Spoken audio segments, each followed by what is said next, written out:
Greetings, viewers of the stream. We are going to get underway here very shortly. We got the Slashers and the Downpour facing off today in the first game of the day. Somebody, yeah. That's the same one, yeah. Remember I walked in, you're like, dude, guess what? We will be underway in just a second. Bear with us.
Close enough to be within the speed. All right, I am in the booth with Mr. Kieran Swenson.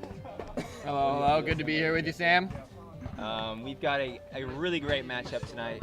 Kieran, what do we need to know about these two teams? Well, both these teams lost their first game last night, so they're on a bit of a redemption tour. For both of these teams, this would be a really big win.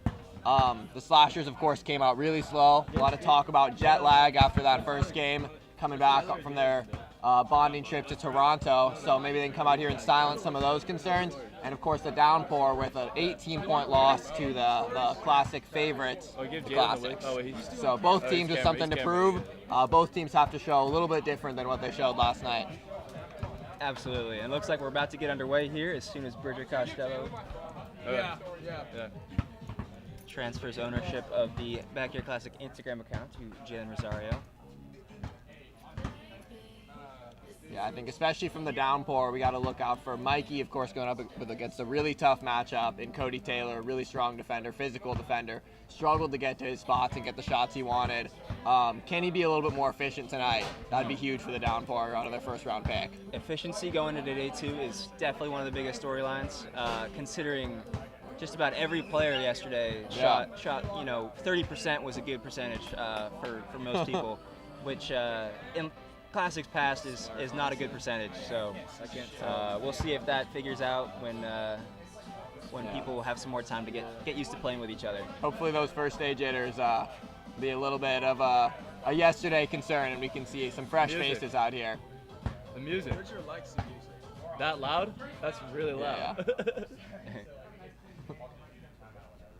All right. We got Spencer Alt reffing his first game in Classic history, so we'll see how he does, and Bridger taking up that back referee spot.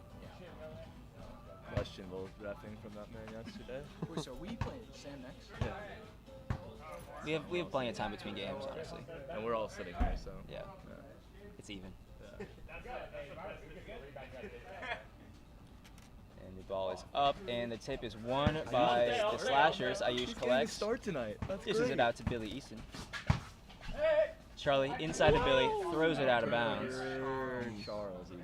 A turnover from Charlie Easton to get us started here. Nothing. Because they have the same. Kara goes in over to Wyman. Wyman to Finnerty. Finnerty driving to his left. Mikey! Fakes on Easton, fade away, back room. Karagosian tracks it down. Oh, it's going to be a tough shot over the lanky Eastons right there. Karagosian puts it up and in, 2 points early for Charlie Karagosian. Yeah, and that's huge. If he could get going on that low block, he wasn't able to get to those spots and finish yesterday, but that would be really big out of the downpour second round pick.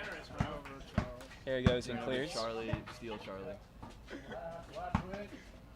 Let's pick and roll there. Mikey downhill, fading, off the glass, and in.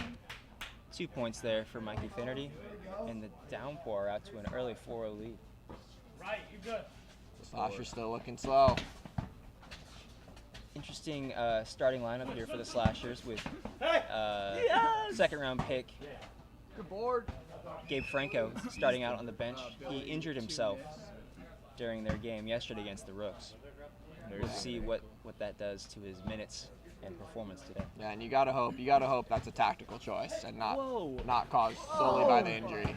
You'd hate to see an injury taking a player out of it this early. Absolutely. That was a wild shot. Finnerty to his left. Pump fakes, find Karagosian on the roll. Shot's no good, collected by Charlie Easton. Shakes Wyman. Great contest there from Wyman, but Ayush grabs the rebound and throws it away. Turnover. Still sloppy from the Slashers. Hopefully they can pick this Turnover up. Ayush. Yeah.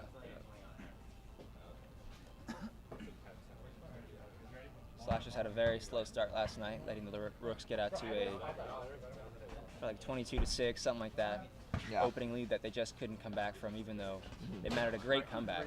Yeah. Mikey misses But 3. a deficit like that is pretty insurmountable. And looks like they're still dealing with some struggles. Yeah. Finnerty off to a great start though. If he can keep this up, the downpour in much better shape. Easton to Easton. No good there off the glass. That's the Easton special though. They love this Taylor outdoor backboard. Use it better than anybody. It's the great Dylan Starsinik told me once. This backboard, you gotta just get in the lane and throw it up there and hope sometimes. You just gotta huck it at the backboard and see what happens. Wyman The off Easton's to know go that better than rims. anyone. Wyman almost taking out the stream deck there. Good save by the commissioner.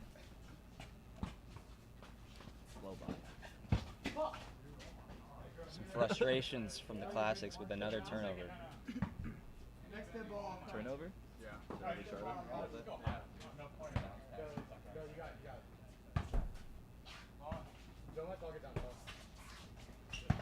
Finnerty to his left, to his right, down on Franco. Wyman, certainly a promising sign to see Franco check in this early, but Wyman throws it away. Yeah. I think that bodes well for them. They certainly have to see more out of their their second round pick. Franco, a lot of errant passes from him yesterday, so hopefully he can find his touch today. Of course, it wasn't just him. A lot of nerves all over the court. As Billy gets downhill and can't quite get it in. Looks like on his head. That's what I thought. Grote. Interesting take. Sort of a floater layup hybrid. Oh, you lost that +5 Another turnover there. No, I have it. That's why I can't touch Not a turnover. Ball's going to stay. Yeah, turnover there. He panics. Easton with another turnover. I don't know if we have the numbers on that, turnovers, but it's definitely at least 3 or 4 early. Finnerty, another 3. Bit strong. Wyman hustles but cannot track it down in the corner. Wyman rocking the pigtails for the first time ever in the Classic. A new hairstyle, hopefully going to come with a different result. Easton to Franco. Franco working on Wyman. To his right, behind the back, fakes inside, shots up and in. Beautiful play there from Game Franco to get the slashers. That was really nice. That was nice. That's what they need from him. No. We know he can handle the ball. Definitely If he can not. get into those Wyman would spots be and called for finish, that every single time. that would be fantastic, taking some of the burden off of the Eastons. Finnerty, the Wyman screen to his left, finds some open space for a jumper front rim. Franco grabs and clears. Yet another turnover there for the slashers as Franco whistles one out of bounds. You know, they just can't seem to get on the same page, which is surprising, of course. Good friends off the court, but they've been missing those cuts just by a little bit. Hopefully they can dial it in throughout the rest of this game, throughout the Classic. Wyman tees up a 3 and banks that in off glass. Will Wyman gets himself on the board. 8-point lead here with 3:16 in the first period. Franco on Finnerty, fades away, can't get it off glass, but Billy grabs an offensive rebound. That's a tough shot for Franco. I think the Slashers can find better than that.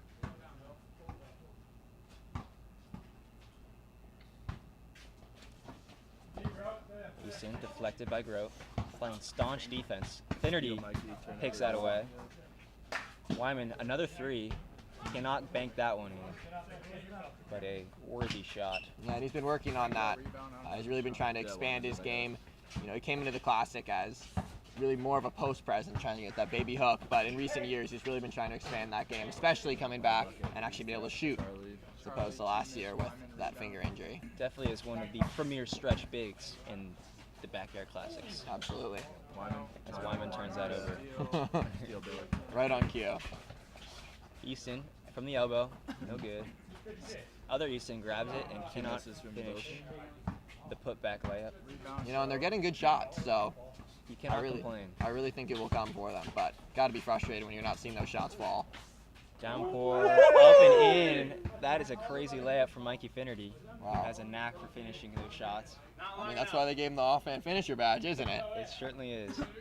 That's a 10-point lead. Downpour definitely want to take advantage of this rough start here from the Slashers as Easton rattles in and out. One of the best shooters in this Classic, Charlie Easton. I'm sure he's going to be putting up points very soon. Yeah, I have no doubt he'll get going. Finnerty, tough shot over Easton. Wyman, offensive rebound. Goes out to his favorite spot at the elbow. A little short. Franco, trapped in the corner, throws it behind his head right to Finnerty. I am not sure what that was about. Finnerty, Steal Mikey, turnover game. tapped away. Downpour ball. Billy Easton is not pleased with that. I'm not the ref. Finnerty, thought about a 3, drives right, pump fakes, up and in. That is really just smooth. I mean, he is so shifty. His footwork is fantastic. You know, a lot of players, you get him to pick up that dribble and you think you've got him beat, but Mikey can always get to that pivot. If Mikey gets you up in the air, he takes advantage of that 9 times out of 10. Yeah, absolutely. So that ball heads out of bounds. And once again, the Slashers are spending more time with the ball out of bounds than inbounds so far. I mean, what do you think the Slashers need to do to get going? I mean, I think you just got to find, I mean, they have a height advantage with Charlie and Billy. I think you just pack it inside and try to grab offensive rebounds. 33. Eventually the shot's gonna go in, but just find the glass. I feel like. Yeah, I agree. I don't think they've been abusing that height mismatch nearly enough. Especially, I mean, Billy on Mikey over here is certainly a bit of a mismatch, and of course Charlie Easton can be shooting over Karagosian if he wants. So The talent level on this team to only have 2 points with about 20 seconds left is very surprising, as Karagosian can't get the fadeaway. And that ball goes out of bounds. Another turnover there for the Slashers. well, I will say, as someone who's been on the receiving end of some slow starts in my days, it's far from over. And all it takes is a few shots to go through that bucket. This Taylor outdoor court to get going. And 12 points. You really just make a couple shots. That is a potential jump ball situation, but that's blocked away in the. Players unhappy with that call. A lot of confusion over it. Looks like that's going to be You got the block. You got the block by Billy. Easton down the lane, fouled. No whistle. Now we get the whistle. That's And Easton's going to get 2 at the line. Just another whistle in his mouth. I think chance we to need to make see it. a lot more of that. Absolutely. A lot more of that out of Easton. Getting downhill, so difficult, especially since both of them can finish with either hand. Really hard to guard with their length once they get going downhill. Strong on the first. Easton is one of the best free throw shooters in the Classic. Led in 2021, he led the league in free throw percentage. I was just wondering. And he is good on the second. That gets him on the board. 1.4 seconds here. Here goes Infinity. Throws it up with one hand. Off glass. And I'm not sure that counts. That was in. Replay. That was in. Costello ruling at the back judge. That anyways. Yeah, you bet. We will clip that either way, but some dispute as to whether this is going to count. Give me a second. We're going to the replay booth. Too many hands in the air. We're going to the booth. Refs call his way. Ball on the floor. And we will be right back with the decision on that.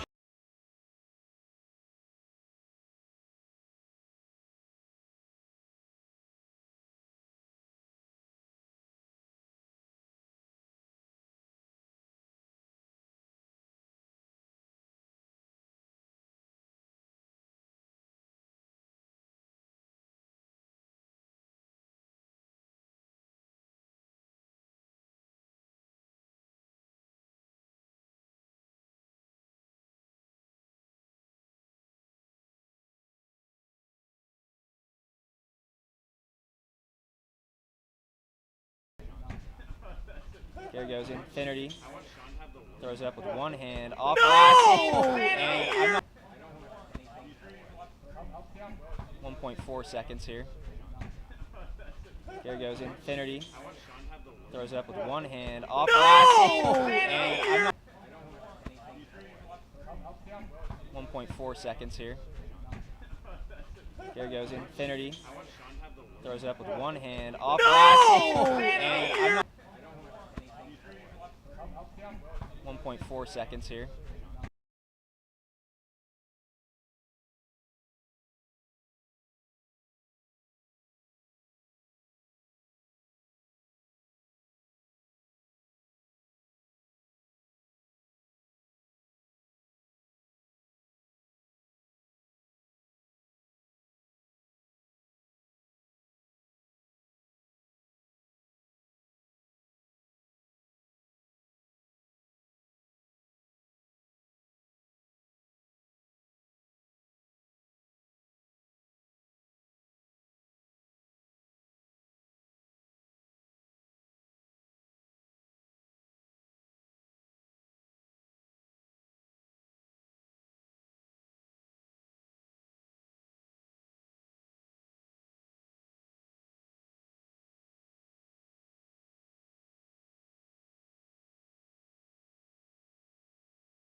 We were unplugged, so sorry about the lack of commentary there, but We were commentating, I promise. You just couldn't hear it. Ooh. Well finished by Wyman getting to that right hand. Again, you can tell he's trying to work down the block a little bit more this classic. Easton from deep, no good. Ayush tips it to Franco, but they cannot collect it. That's going to be a foul. Foul on Karagosin, throwing that body around. That's what he does out here, though. He's a body thrower. A body thrower. I couldn't describe better myself.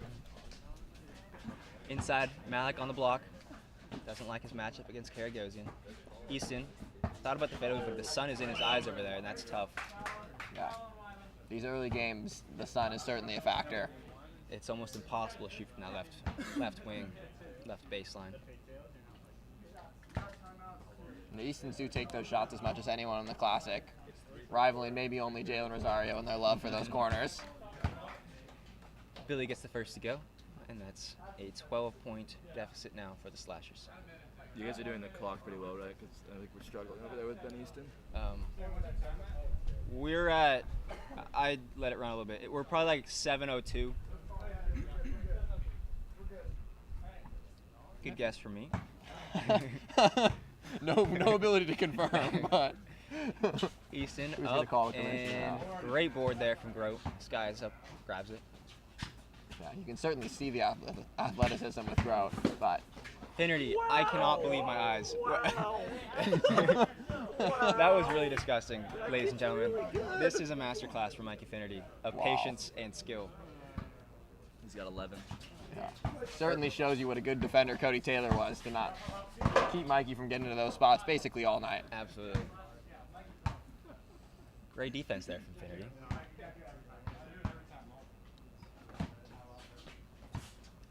Malik. Interesting shot attempt that does not come close. He's got to set his feet there, I Was think. not really facing the basket on that one. Grote working inside, reverse, up, no good. Fantastic take there. And he's frustrated with himself there. He's getting to his spots. You can see the athleticism on display. but- Ayush, the floater from about 5 feet out. Wyman gets that rebound though. Wyman's clearing it to his right. Great take, finds the open Grote. The three is up and no good. Great ball movement there from the downpour, getting an open shot. Billy with the sun in his eyes, no good. That's just, you can't shoot from there, honestly, at this time of day. Yeah. It's unfortunate, but you can't really do it. Finnerty against Malik, sizing him up, pulls it, and just back her in. Boarded by Franco, and that's going to be the first timeout of the game, called by the Slashers. Yeah, I can see why they want to talk it over. 3.5 minutes gone, and not much has changed from this first period. Nothing at all, really. I would say they've added, what, 1 point in the last 3.5 minutes? It's really surprising out of the Easton brothers. We tend to expect some scoring, especially good defense as well. And They're usually pretty automatic in terms of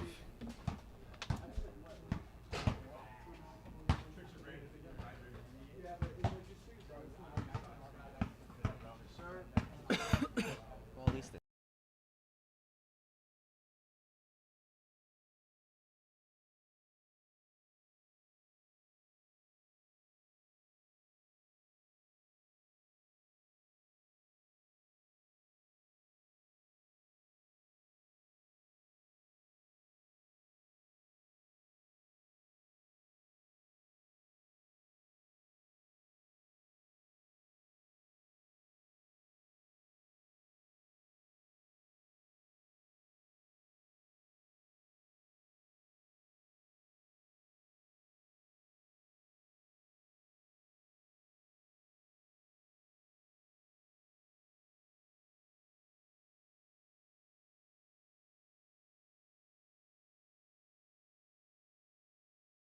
yeah, we're back.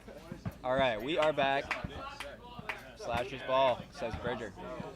Good call. Franco forces it Franco. on a weird attempt at a split. Finnerty on Malik. Interesting defensive matchup there. Franco's steal go. Will slow steps through the lane. Bridger considers a travel but doesn't call it. And Mikey grabs a 3. Great pass, great finish. Really great pass there from Will. Drove in, collapsed the defense, kicked it out to the open shooter. That's exactly what you want to see. Yep.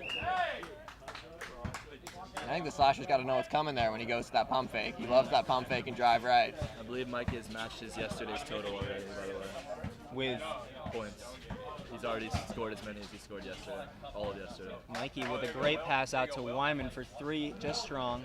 Great setup there for Finnerty though. Wow, what a screen and finish from Charlie Easton, who flexes on the downpour. Some dispute as to whether this is on the floor or continuation.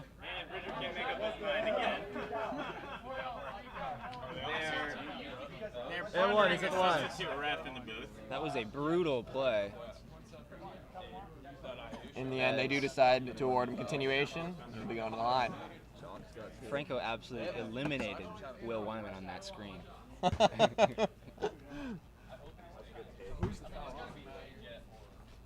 Easton goes off the rim and out of bounds. He did that yesterday, too. Interesting sacrifice of a point. This is like, fuck it, I'm not going to try to. Wow. And one of the best free throw shooters in the classic as well. I certainly would take the point, even over possession. That's the way they've been shooting the ball. Finnerty adds on 3, and that's a 4-point. Wow. Someone call Cody. Man. Easton working on Wyman, spins inside, steps out on the baseline. It's just not going the Slashers' way right now. I think they How many does Mikey have? I think they got to simplify it again. I really think so. Throwing the ball off of the that's something you do when you're at the end of the game and you need a possession badly, not something you do halfway through the second. Yeah. I don't think we've ever seen that one. I guess maybe last night, but I feel like it was later in the game. Wow. Easton tacks on 2. Good bucket from him using the glass. This is where he needs to operate. Once he gets down that low block, it's so hard to stop him with his length. Finnerty gets him with the pump fake. Hangs in the air. Mikey Finnerty is putting on quite the show. I'm enjoying it. Wow. Were there Mikey MVP odds? There better have been Mikey MVP odds. Franco on Finnerty, fading. And I feel like if we were doing some more shot tracking, I think we would find a lot of shots going up for the Slashers within the first 6 or 7 seconds of the shot clock. And without Steve Nash running your offense, I'm not sure 7 seconds or less is really that effective. Yeah. Easton almost gets a 4-point play. Good call. That was a good call. Good Call, red whistle there from Bridger. And Easton's going to get 3 at the line. Good call, ref. Good call. Finish it off with something off the rim this time, or try to make all 3? I hope not. I hope he Don't takes the points. They're called free throws for a reason. What's Wyman's stat line? Wyman is looking at 5 and 7, and a couple assists and a block. Not a bad stat line. Halfway through the game for the downpour captain. I will say the Slashers always a team that's known for getting the ball up quickly. 1 for 2. We got the forgot to put. It's 9, I think. We got the Will Wyman stat line there. I love being able to put the stat line up. He's great. Where does it go on the stream? It's down Oh wow, that's great. That is wow. little stat line. Gets better and better every year, doesn't it, folks? We should get a Mikey finish Wyman stat line at the mid-range, pump fakes, reverse, off glass. Will Wyman is cooking. Got to update those stats. You heard we were showing his stats on there, and he wanted to add to them. What a work. Easton, great contest there by Will Wyman, staying in front, hand in the face. Tough shot there for Charlie Easton. Finnerty shaking, baking, Back to your hot and Will, is he making? Oh, So would have been a close. nice piece of commentary if we could get it. Billy driving inside on Karagosian, airballs it, wants the call, doesn't get it. They miss Billy. make Gabe. Way to follow up by Franco there. You know, when the shot's not falling, that's one way you can certainly get on the board is offensive rebounds and putbacks. Absolutely. As Easton collects, clears, spinning, finds Billy, driving the lane, 2 points. Assist Charlie, bucket Billy. Says Charlie, and the Slashers are only halfway to the downpours. Billy Easton's first bucket of the game. Downpour, Good cut, though. Inbounding.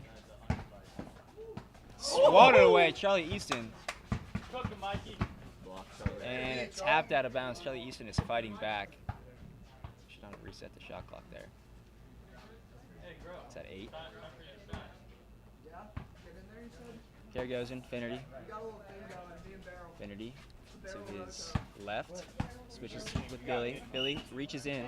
Mikey goes off glass, no good. Probably on the floor. Yeah, that's an NBA foul right there. That's a little bump of the bar. We are going to have an inbound here with a shot clock reset. Will Wyman finding Caragosian on a slip, up and in. That's just beautiful. It's really all you can really say about that play. That's pretty. That's really pretty. And once Caragosian gets down on the low block, you know, he's likely to finish. Easton, short on the 3, gets his own. Down the lane, can't finish. Billy goes too strong. Charlie goes crashing into the wall. Hopefully not into Spencer's leg too badly, because I need him next game. Are we worried? Are we not going to worry about it? Okay, Charlie missed their thing. You good, Spencer? Nuts Easton flying. Nope. Only one concern on all side. Swats, but a foul on Charlie Caragosian. Billy Easton calls himself a body, down 16. But pride doesn't need to go away. Absolutely not. I'm a firm believer that you should be talking when you're down or whether you're up. It shouldn't change. Yeah. Sometimes people try too hard. Easton, first is good. Cody Taylor arrives perhaps a little bit too late to shut down Mikey Finnerty's barrage from the three-point line. Easton, that is a. I wonder where they were discussing that one tonight or last night, because they're really committed to that. Yeah, it does end up working out for them. So they saw something in the film session they thought they could exploit. Malik, that's off short to the left and going out of bounds. You could tell Grodia disrupted that with his athleticism.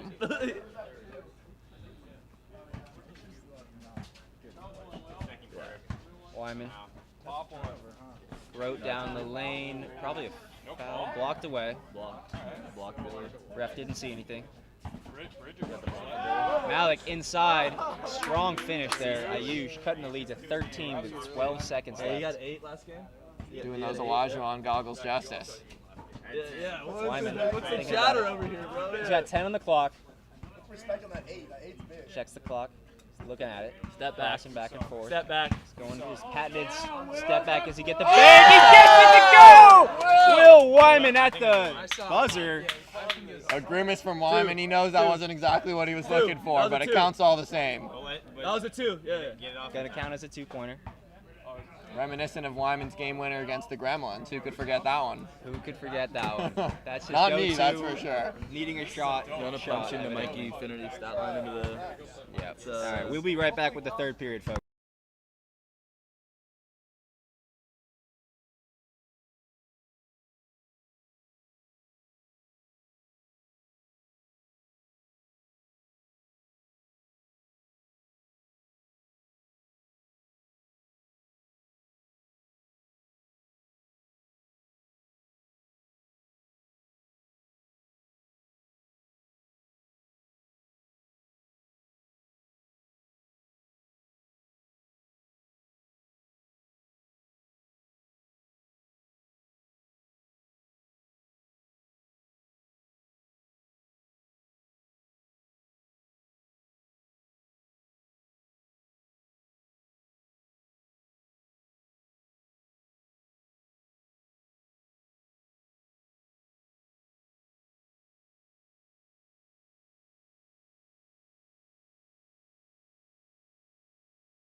All right, we are going to be back here pretty soon. In the meantime, we got a couple stat lines for you. Mikey Finnerty, 19, 5, 2 assists, 2 steals. He's just been so effective getting downhill tonight, especially when he can pump fake, get a player closing out. It's really tough to stop on the help because he's a litany of moves he can finish to get by that second help defender once he picks up the basketball. Really great stop and start player. And then we got Will Wyman here, 9.7 rebounds, 3 assists, and a block. Doing everything. Yeah, a little bit of everything from the captain. I think that's what you want to see out of your captain, especially when you have a high-powered scorer like Mikey. Ayush drains it from downtown.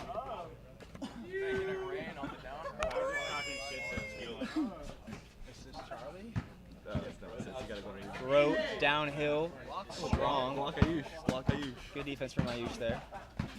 Easton spinning down the lane, off glass, foul. Here come the slashers again. Easton's going to the line. Who's a foul? I did that on purpose to see if he call it. What? Good job, Apparently, bro. it was an intentional foul. Grote frustrated with the lack of calls, clearly. He's been getting downhill and hasn't receiving the calls he's been looking for. Of course, chirping at the Tough refs. call there. Doesn't matter, thankfully. I'm hoping he makes this one as well. So we can, have this thing even. He's gonna do his rim thing. And he knocks that in. No problem there from Charlie Easton, which is why, Yeah, why? we wonder why he does Laser that. beams out the rim. 2 for 2 is is it what you'd 33 expect or when he goes 32? Can long. we check that at a break? Yeah, It's a great question. I do not know. Finnerty. Should be 32. 32, I think. Wow. That was crazy take there from Is that Mike Ayush Finnerty. yelling? Really nice move, but you can Easton tell the for length. 3, short. Grote collects. He clears. I don't know what that was. Slips out of Easton's hands. Turnovers have gone down. The ball is kind of going the Slashers' way recently, and it's an 8-point game. Just like that, the Slashers come storming back. Again, you can never count a team out in the Classic. It's just Silly to do so. such a small court. A few shots, a few times getting downhill can change everything. Like he's gonna get back to his bag. Wyman to his right. On Malik, pulls a jump shot. That's strong. Karagosian tracks it down. That's swatted away by Billy Easton. Block Billy. Charlie working on Finnerty. Over to Charlie Malik. might Malik's pulling the 3. No good. Easton, offensive glass for 2. And it's a 6-point game. Just like we said. The Slashers are back in the game. I mean, is this the blueprint for the Slashers? The second game in a row, they've come out extremely slow and think, stormed back.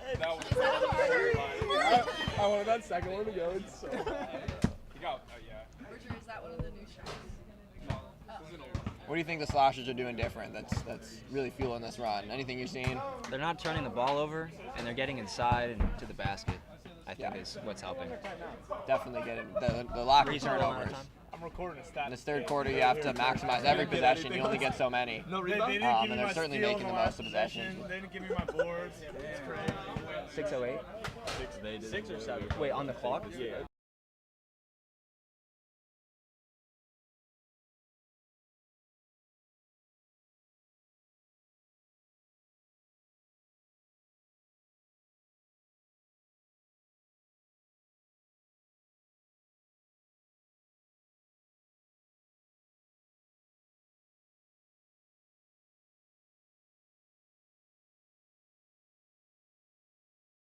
I don't know if you saw I had to like go in.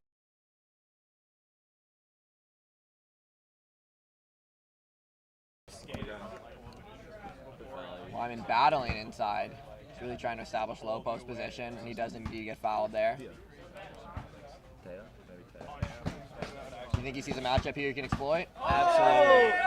No call. As Ayush comes over and Will still misses the shot. Attaboy, Ayush! Downpour have now fallen cold. Franco cannot get that off the glass, but it was a great move. Finnerty, he's giving some space, inside, stepping, finding and cutting Grote, who goes short on the shot, out to Finnerty. Finnerty, fouled by Gabe Franco. If I remember correctly, Grote shot over 50% from the field in the last Classic in his short stint replacing an injured Max Cassare before his own injury. Hopefully he can On start a foul? Yeah. Hopefully he can start to replicate that as the Classic goes on. Yeah, he's been a great finisher in his short career, so it is interesting to see these falling short, falling off the rim. This Will backs in. Finnerty with Easton sagging off. Open three. Cash. Huge shot there from Mikey Finnerty. That's just one that you can't give him. You can't give him, especially after a game that he's been having tonight. There's just no need to sag off him with the struggles that Grote and Wyman have been facing this period. Easton cannot quite get that one to go. Mikey, active hands. Easton, off glass, sticks with it. 2 points. Once the call does not get a call. Everyone stopped there and gave him that one. I think you got to play till the whistle. It's 35, right? I have 35. 35. Yeah. Grote to inbound.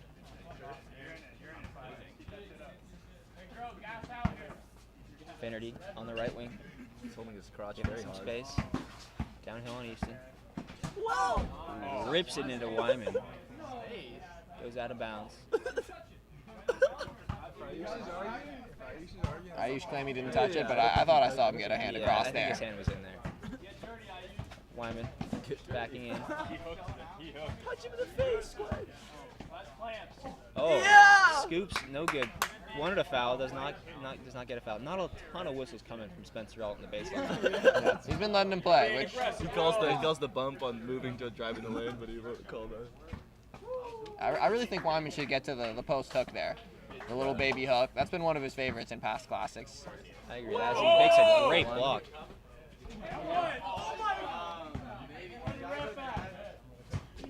That's a tough call there. Probably a foul as Will lines up a three and he's way strong. Finnerty off the rebound, giving some space. Lob into Grote. Grote, I don't know. We're gonna stop. Looks like a hit down under, and we're gonna go UFC rules and. Gentleman's timeout. Exactly.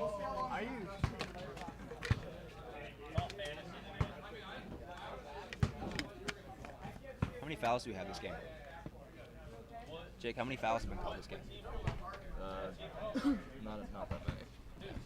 Team fouls? Not enough for me to even be marking the team fouls. Yeah. It's like 1 or 2 if you're Ball's in. Wyman pulls a three off left. Billy Easton into Gabe Franco. Inside, Charlie Easton finishes inside. 5-point game, the closest the Slashers have been in a long time. I have 30 to 35. Scoreboard has 31. I thought it was 30 as well. We're gonna have to check that as Finnerty pulls a contested three and gets it to go. I mean, this is very impressive stuff from Mikey Finnerty today. Yeah, exactly what Captain Will Wyman was hoping for when he used that second pick on him. And his faith is being rewarded, surely. Franco, guarded by Karagosian, goes to his left, pulls from the elbow. Funky looking shot, and it's really not very close. Karagosian, aggressive defense from Billy Easton. Finnerty receives a screen from Karagosian, gets it again to his right on Franco, hesitates, finds Wyman from outside, inside of Karagosian, puts his shoulder into Billy Easton, and a foul a travel is called. It's a smart call there. Looks like he walked to me as well. I think that's the right call.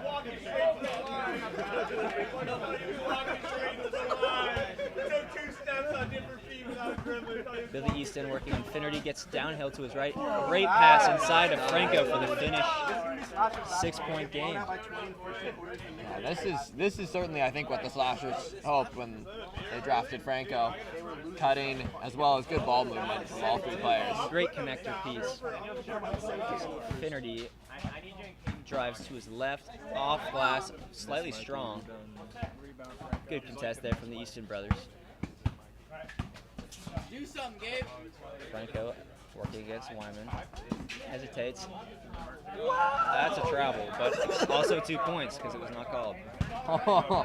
Good hit, Gabe. Good hit, Gabe. But neither ref seemed to see a travel. 4-point game here with 2.5 minutes left. Finnerty working on Franco, fouled and does not get it to go, but he will find 2 shots at the line. Yeah. Slasher's getting really handsy with him as he comes across, understandably, because he's been menacing when he gets to that pull-up going left. Give him some space in the lane, he's going to take Four's advantage first of free throws of the day. Wow. Mikey's first is strong. Baby ankle. Later. Oh no, that's when you kind of rolled it. But you're being a gentleman. I called the timeout and then you were like, no.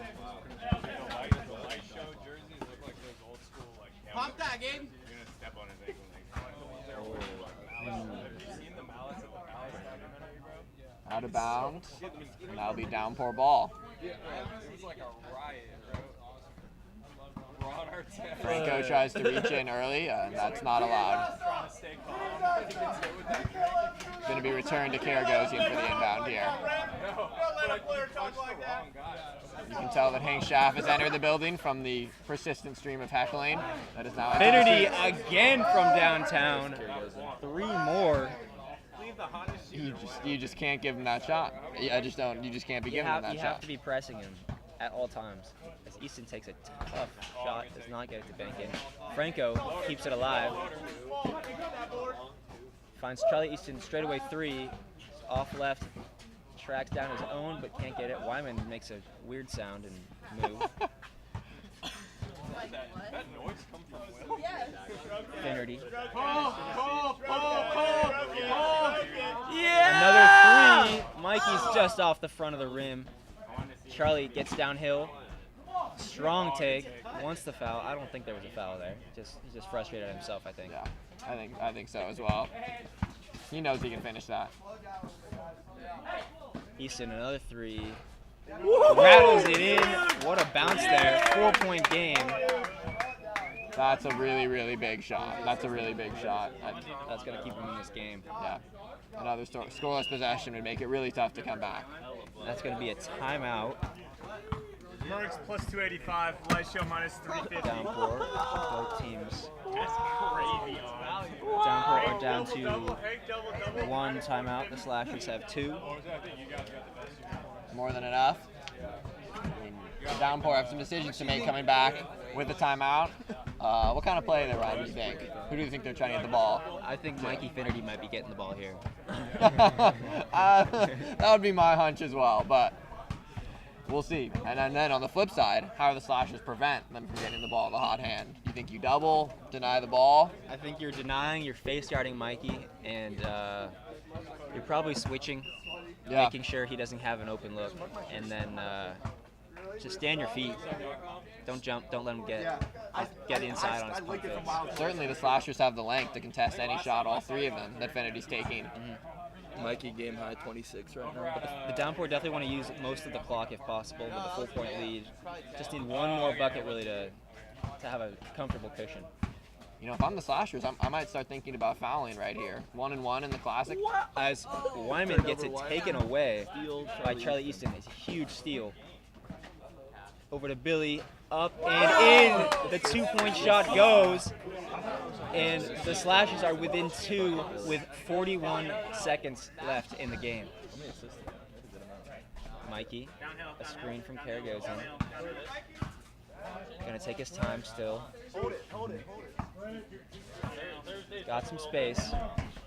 Through the lane, up and calls a travel. Ooh.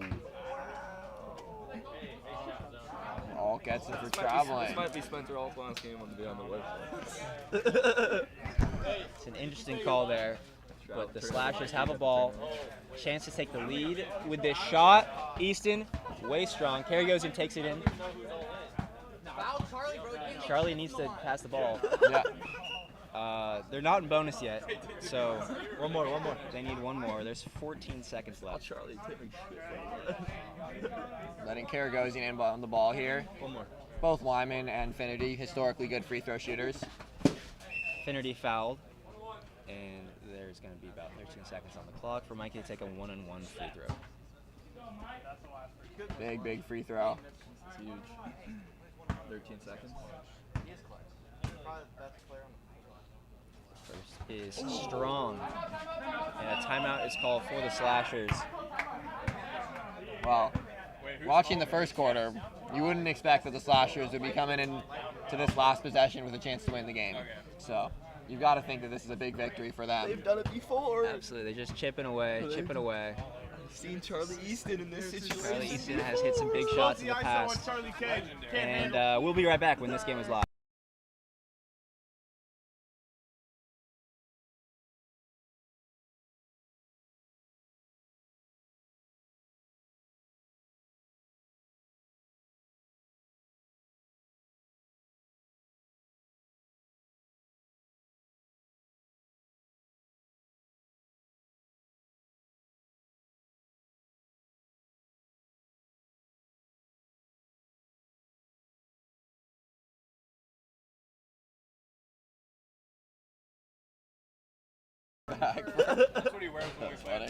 This is huge for the Downpour, who are up by like almost 20 points at one point. They do not want to blow this lead. This is a game they definitely need to finish off. Yeah, and they've played so well, you know.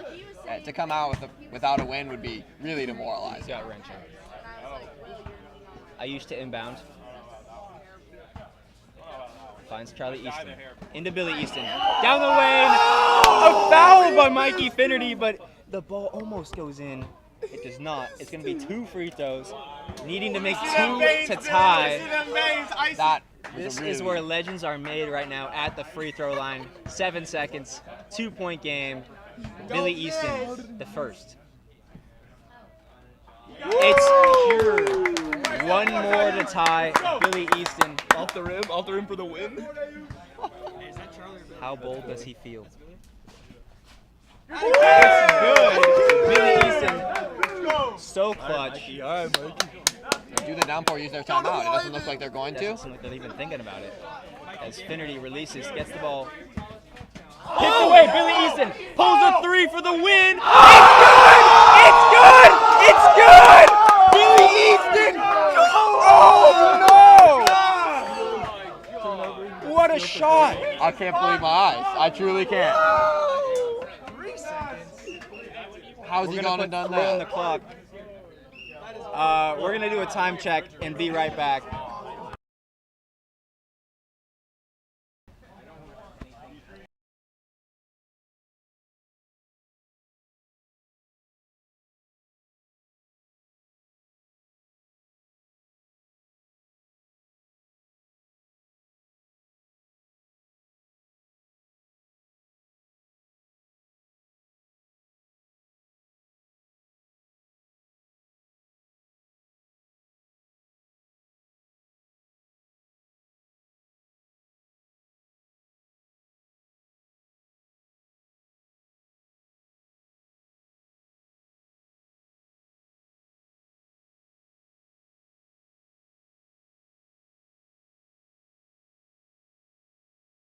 All right, we got 3.3 on the clock here. Downpour desires and require a 3-pointer.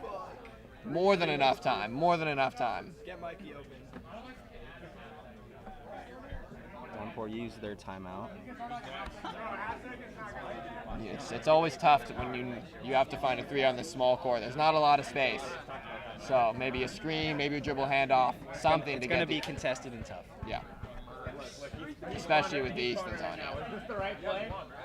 This is a situation I was in against the Downpour last year in the semifinal game. It's not a great situation to be in. It's not fun. as Mikey releases. Will gets the ball. He pulls a tough three. No good. And time expires. The downpour take a loss in a stunning finish. I mean, I just felt like I spent the whole game talking about how the Slashers couldn't get anything going, and now I'm watching them walk off victorious. That is one of the craziest games. Can you play the Oh wait, I guess let's get moving here for us because we're ready. Oh yeah, we gotta start soon. All right, so thanks for being with us. Next game's coming up soon. I'll be with the Slashers momentarily to interview them about that crazy comeback.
All right, I am live with the winners of that crazy exciting finish, the Slashers. Let's go straight to you, Billy. What's going through your mind in those last few seconds? I don't know. I mean, we lost the first one, so we're just trying to get scrappy at the end, come back, get a win today, and just happy we got the job done. Can't say how proud I am of the boys. Ayush came up huge. Charlie, Gabe making plays all day, so I love to see it. Yeah, walk me through that last steal. What are you thinking in that moment as he crosses over and you get your hand to that ball? I mean, I was trying to get active on defense. I wasn't trying to be passive, so I got my hands working in there, trying to grab a steal, doing what I can, and it all worked out in the end. Yeah. All right, let's go to you, Captain. A lot of frustration early on in that game, but something clicked in the third quarter. Walk me through what changed to get you that win. What changed, we remembered Charlie Karagosian is our roommate, and we're not letting that shit slide. We're coming after his head. The downpour are no longer. We're coming after them. That's what we were here to do today. We were here to catch a dub, and we completed the mission. Outstanding. Aish, let's send it over to you. I want to ask you about the goggles. This is a new look for you, different Aish that we've seen recently. Tell me a little bit about what inspired the change in attire. Well, it's really pretty simple. I forgot to order more contacts, and these are my safety glasses I wear at work, so I figured they'd work out, and they're doing the job. Protect my face a little bit. Wyman hit me in the face a couple times, saved my eyes, so they might be here to stay. All right. Does anyone want to send us off? Any statements? That was a bit of a statement comeback. What do you have to say to the rest of the Classic, the viewers at home? Those power rankings don't mean a thing. All right. Thank you, Slashers. Best of luck in your remaining games.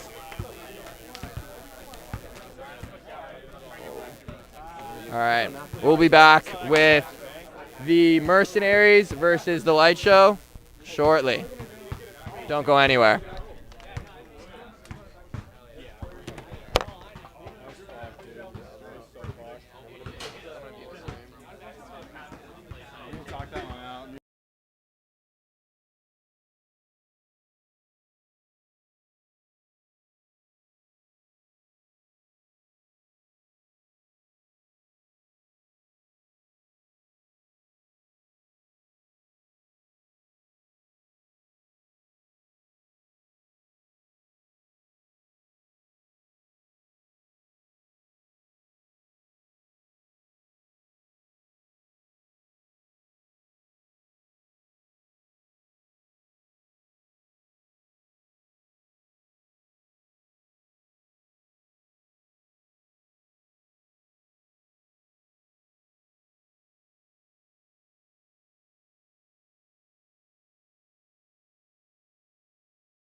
We're back, folks. Light show Mercenaries. Second game of this Thursday night slate. Tough loss for the Downpour there. Tough loss. Yeah. Thank you, Mackay and Nick and Patrick for tuning in, rooting for the Downpour. That was critical. Couldn't get it done for you guys. Let it go at the end, but them's the breaks, and we'll be at it again. Tomorrow. Shout out those guys. All right, folks, we're gonna tip it off here. I wouldn't say I'm happy. I wouldn't be either. I want to ref this game. I want to impact things. He's asking you if you're good. Yep. Sorry, I'll try to keep. Tip is up. One coming our way. That's off of, I think that's Merck's ball.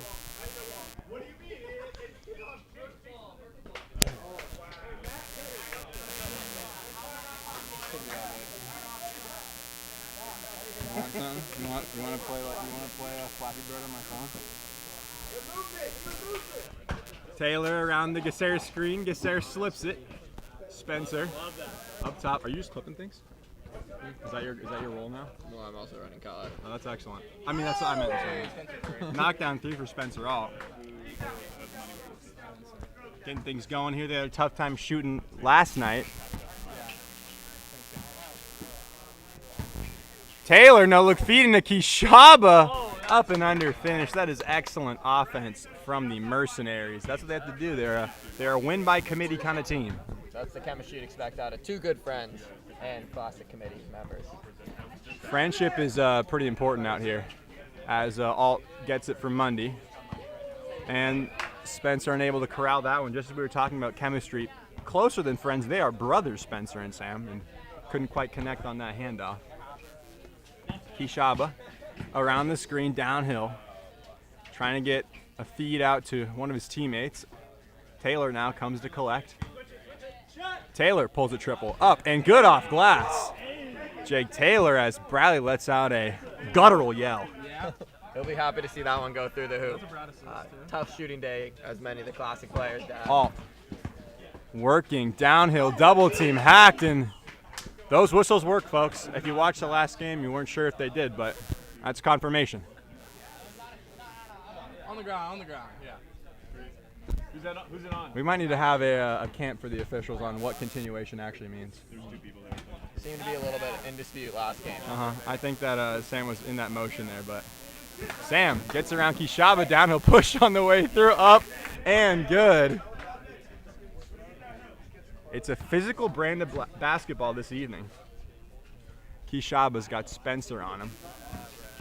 Bradley, half spin inside, trying to get to his left hand, step through, up contact, whistled, and he's going to go to the line to shoot a pair. Bradley, so tough to get off his spots when he gets there. Really strong, great core strength. Yep. Free throw for Kishaba, up and short. Needs a little bit more legs than that one. Some stuff that praised him too, huh? That's how it works out here. Commentators curse. I do it at the same time. Come on, Brad. Bradley can't make good on the second. Mundy trying to get the ball under control, hacked on the way up, no whistle. You know, it's a staple of the classic, but I'm not sure it's a good sign when the baseline official has a brew in his hand. But that's the circumstances we play with out here. It wouldn't be the classic without it. Kishaba getting hounded by Mundy. Now Taylor dumps it off Kishaba, working on Sam, trying to get a bump. Taylor, baseline, step back, tough Jimbo, up off the heel of the rim, and out of bounds. That's going to be light show ball. It's one of the toughest shots in the classic. I think the Mercenaries can find a bit better. Absolutely.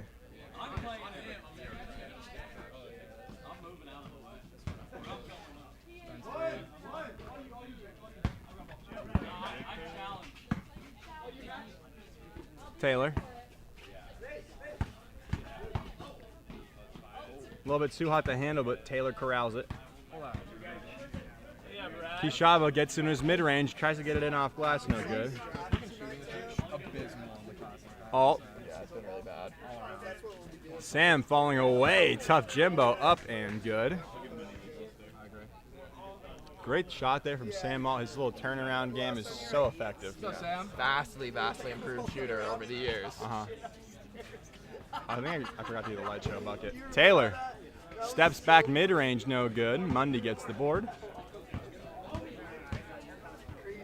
Tyler tries to get it into the hands of Sam. Kishaba takes it away. Good defense from the former SDSU club lacrosse captain. You can see the lateral quickness is certainly not faded. Oh, wow. Mundy swipes the glasses off of Max. I can't see without my glasses. What's that from? I don't know. Lord of the Flies. Oh, There you go. what a deep cut, Mr. Oster's glass. We do literary references out here. As Kishaba's triple teamed inside. Gasser attacks the closeout, poked away. Savvy move there from Mundy. Good take, Max. Good take, Max. Taylor finds Kishaba. End of the shot clock. 3 up and good. Count the bucket. Kishaba got them all. Okay, so light shows. Yeah, that's the mistake I made. Oh, Got it. we figured it out. Sam attacks on Kishaba, falling away. Contact on the way through. He's gonna go to the line now, and he's got 2 of his own. Oh my God, I reset the whole clock. That's a disaster. I was struggling on it a lot yesterday. Yeah, it's a learning curve. Alt's free throws up and good. Few players more automatic than Sam Alt. Methodical in his approach to his shooting mechanics. That's the word I would use for sure. You know, there were classics before where you could force Sam Alt to his right hand because he didn't like pulling up, gathering with that right hand, and that's certainly a thing of the past. He's happy going either direction and will pull with ease. He loves those tough shots as he makes good on both free throws. Taylor, not a lot of off-ball movement here. Finally, Gasser gets free on the opposite wing. Sarah, tough shooting last night. Hopefully he can get going tonight. As he gets the handoff. Floater up, no good. Neal off the dome, couldn't get the rebound. Alt steps back for 3, hit on the way, no whistle. Get them.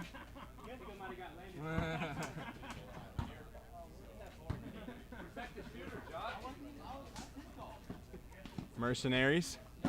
Good cut from Gasser, should have gone up the first time. Now he's working on Mundy, got him up off his feet, couldn't finish. Tyler Mundy gets the board. Spencer thinks about a triple. Sam wants it. Spencer looks him off. Half spin, trying to find an opening. No look feed to Mundy, who goes up and under with the left hand and makes good on that one. Great take there from Tyler Mundy. Mundy, an athletic, acrobatic finisher around the rim. I'd love to see him get going downhill more this game. I think he's got a lot to prove too. I think last Classic he didn't have the offensive output he might have wanted, but he's coming off of a Winter Classic championship and could do some big things with this light show squad as he skies up for that rebound. Yeah, I have high hopes for him. Alt for 3. That one's no good as Gasser gets the board. Good work, Tyler. Taylor. Screen coming from Taylor. Sam gets a hand in there, pardon me, from Neal as Taylor steps back. Couldn't get the soft touch. Good rebound there from Sam Alt. Steps back for 3. No good. Taylor around the screen, wanted the roll, didn't get it. Gasser. Taylor working on Spencer. Trying to fall away. Good shot up, no good, but gets his own board, and he's hacked on the way. And he's going to go to the line and shoot 2. Spencer can't believe it. That's a great matchup for him. I think he should go out that one every time. Absolutely. Misses the first, but you know he's such a potent offensive rebounder, force on the glass that a miss is almost a pass to himself sometimes. I don't blame Spencer's disbelief for that call either because there's not been a lot of whistles. As Taylor, that was a lesser of a few evils. Caden taking his time. Some confusion on. Second free throw from Taylor, missing everything, and that's going to be Light Show ball with 2:43 left. Light Show lead 3-8. Caden, inbounds. Samuel gets the ball back from Mundy, takes a blocking foul there from Kishaba on the way through, and that's going to be Brad. Light Show ball. Matchups between these two have been known to get chippy. Alt and Kishaba, 2 good friends, but can quickly become enemies on the court. Yeah, with 2 guys. Few hard fouls. Absolutely, 2 guys that have the spirit of competition coursing through their veins. It's so much fun to watch them get going, but these are good battles. As Alt shoots over Kishaba, but couldn't get it. Tyler Mundy, big offensive rebound, trying to get to his spot. Sam gets free on a great cut, up and good. Count the bucket for Commissioner Cool himself. Excellent work there from Sam Alt. Again, soft touch and really smart cutting. Great basketball awareness to look off the defender, to go into that three-point line, and then cut back onto the baseline for the finish. Free throw no good as Neal gets the board. Up to Kishaba. Mundy on him. Kishaba gets into the hands of Taylor, who's backing down Mundy. Takes the contact, up no good off glass. Sam clears it. Keep taking that, Jake. That's you. Hank Schaff checking in the game for the first time in the zone jersey, one of the swaggiest jerseys we've seen in the Classic. Sam Alt breaks off Kishaba, steps back and knocks it down. Smooth operator. That is tough. That's a really tough shot. Not for him, of course, but. Yeah, tough for anyone not named Sam Alt. That's what he works on day in, day out. Neal, head full of steam, hacked on the way up, and no whistle. Tyler Mundy up to Sam. Sam jabs.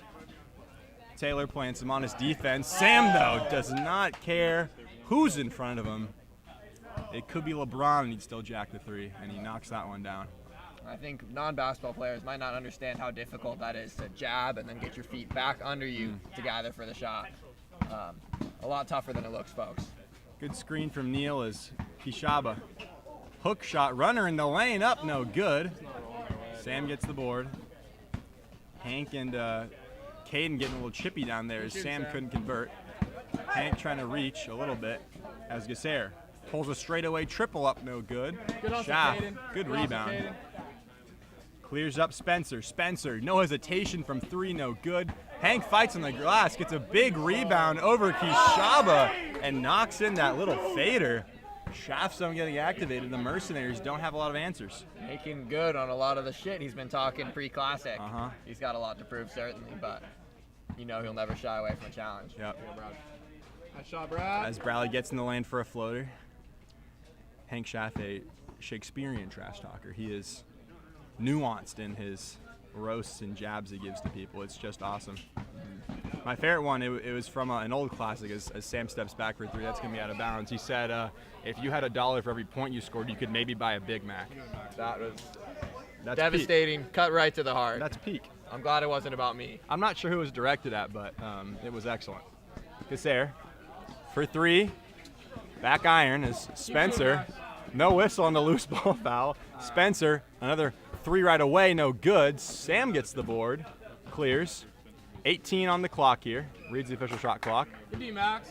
Gasser playing good handsy defense there to get Sam into some trouble.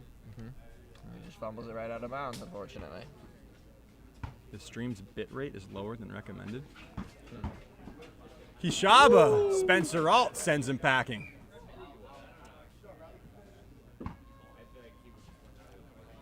Good defense there from SP Alt. SP Alt. Taylor looks for a roller. The stream has been getting hammered today. We're getting Spencer Alt turned into Messi there with the kick. 5 seconds left here. Gasser. Taylor for three at the end of the period, unable to get it. Hank gets the rebound to finish the period. Shot is up, no good, and we are going to go into the break here with the Light Show having a 10-point lead here in control. Before the break, we'll be right back with more action in this one. Don't go anywhere.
All right, we're back with more action in this enthralling Thursday night matchup Light Show Mercenaries.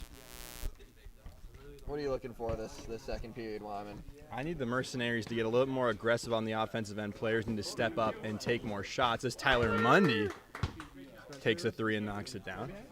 You know he can heat up when he starts making shots. He can certainly heat up from that 3-point range. I'm sorry, I didn't mean to. We've seen it before. Taylor gets knocked in the air. Neal finishes nicely on the interior. But it's tough sometimes to get things going here. But Mundy is one of the most talented players in this class, bar none. So as he crosses over, loses his footing, might have tripped off of Caden. Hank pulls a 3, no good. Gasser, Neal dribbles off the. The right call, whether Shaft likes it or not. We're getting chirps all over the place. Certainly nothing. Oh, just go on to 8. Gasser. Chirping, nothing new to anyone who's No, ever repped a classic game before. I know, it's literally the worst job in the world. I mean, okay, obviously that's hyperbole, but the worst job in the classic for sure. I'd much rather commentate, scoreboard. Even scoreboard, you get abused a little bit. Gasser around the screen gets into his floater package but can't convert. Hank Schaff gets the board. Caden Neal bothering him. Schaff clears. Schaff blinders on, pulls a Jimbo over. Caden Neal couldn't bank it home. Neal, favorite spot on the baseline, couldn't get it. Schaff gets the board. Caden trying to bother him. These guys are battling. And that's a matchup of two good friends, but like Bradley and Sam, friends can certainly become enemies quickly on the classic court. Mundy for 3 rims out.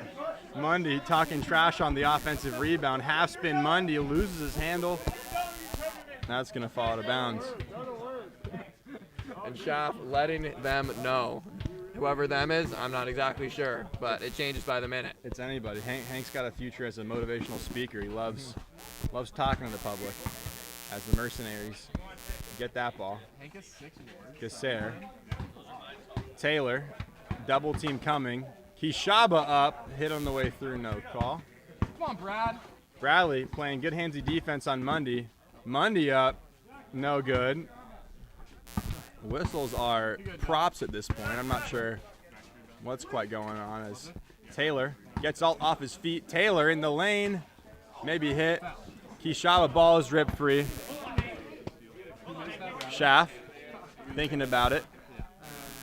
There's a devil and an angel on Hank Schaff's shoulders, and both of them are telling him to shoot every time. Tyler Mundy on the right wing. Gasser sitting in his stance. Mundy trying to get to his spot. Head fake. Gasser's not biting. Good strong defense from the Mercenaries, man.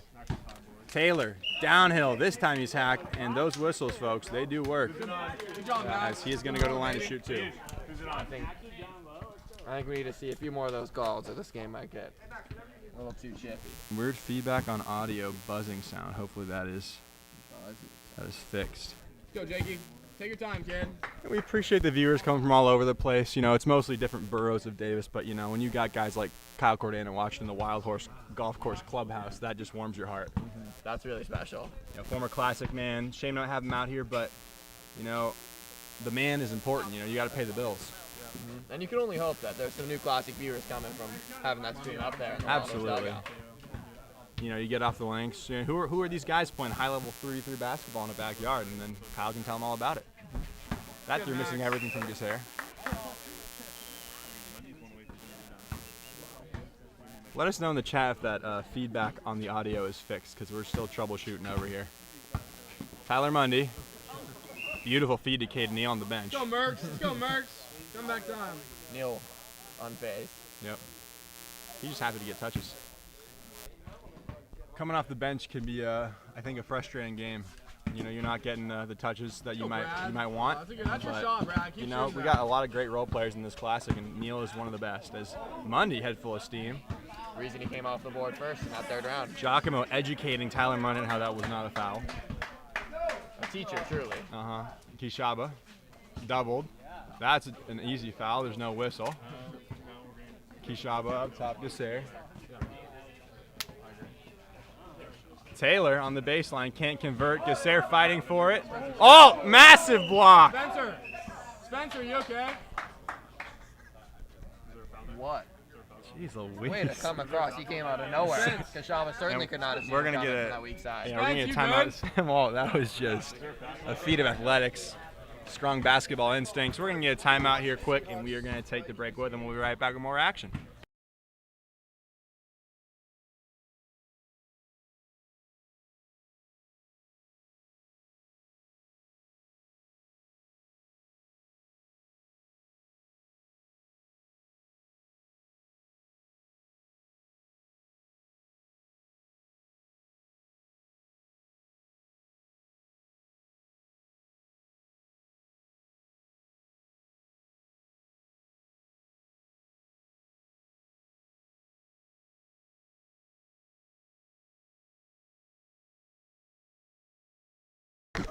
I'm feeling great. And we are back here with more action in this Light Show Mercenaries game.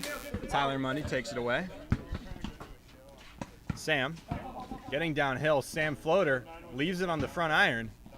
Neal to Taylor. Neal gets it back. Attacking. Sam might have gotten a block there.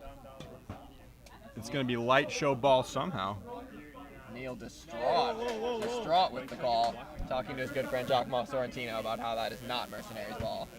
Yeah, there's no friends here. You know, when you're on the court, when you're between the lines, you're trying to win. So I appreciate the effort. Kishaba, no whistle on the three. Sam got hit. That might be the most egregious no call I've seen. As Mundy sends that away. We're all over the place, baby. Yeah, we might need to get some officiating checks going here. This is something special. How? Kishaba fighting on the glass with all, and that whistle gets blown. Jalen Rosario essentially checking in as a third referee. I wouldn't mind reffing a game, honestly. I kind of want to try it out. Kishaba. It's been a minute since you ref one. Yeah. Definitely took your fair share of abuse Yeah. in that Winter Classic Well, game. you know what? Actually, now that I'm thinking about it, I probably shouldn't, because Ryan Tilmatine, you know, he says every time I ref, he complains and he puts it on the player poll every year to not let me ref. That's his only request. So. Is that true? Maybe Every single year? every time. Every single year on the player Summer, poll. Winter Classic, doesn't matter. Wow. So maybe I'll stick here, but Sam Alt, free throw is up and good, automatic from him. I didn't know he had that opinion. I don't know. It's just you know, it's all good most of the time, but Might be a blessing in disguise for you though. could be. Yeah, it's the, like we mentioned before. It's the worst job in the Classic. Not fun. Truly thankless job.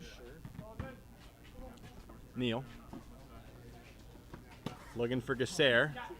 Pulls a triple up and good. Max Gasser laces that one, keeping the Mercenaries in the hunt. That's a shot. He just needs to keep shooting. Keep shooting until you get going. Yep. Mundy. Sam. Elbow jumpers up and good. Ring him up. Sam Alt really finding his groove here after a tough offensive game against the Sharps last night. Kishaba. And I think you could chalk a lot of that up to just the length and athleticism that the Sharks have on display. Aiden Dom's just a freak athlete. Anyone's going to struggle to get to their spots with that man guarding him. Gasser finds Neal. Neal gets all off his feet, and now he's going to go to the line and shoot a pair. That was some lovely footwork from Caden Neal to get all up in the air and come back into the lane for two. And makes the first free. Yeah, Neal is a very sharp player. I think he doesn't get as much credit as he might deserve for how technical he is. He's a great hustler on the glass. That's what he's lauded for the most part. But you see that touch there on the free throw and the footwork to get himself into a good position.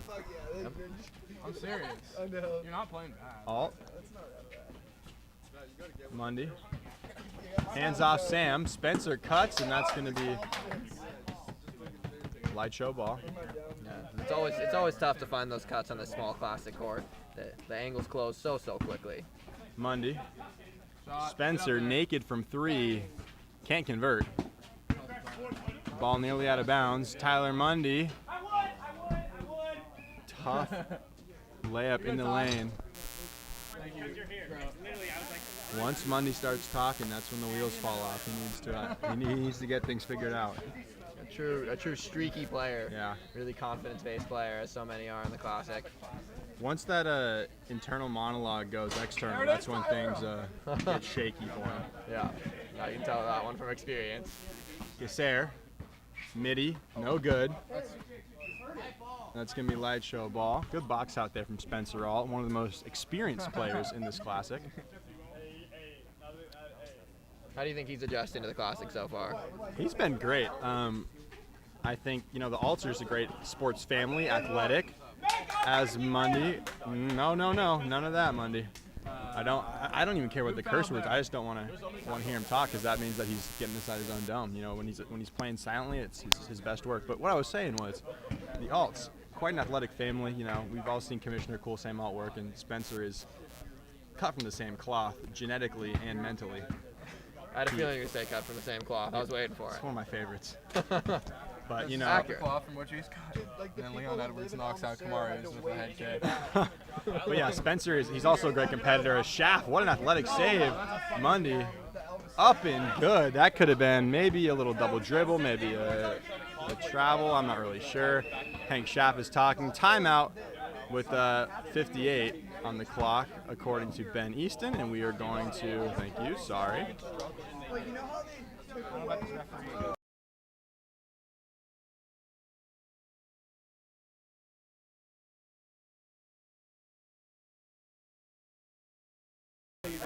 Oh my God, were you muted that whole time?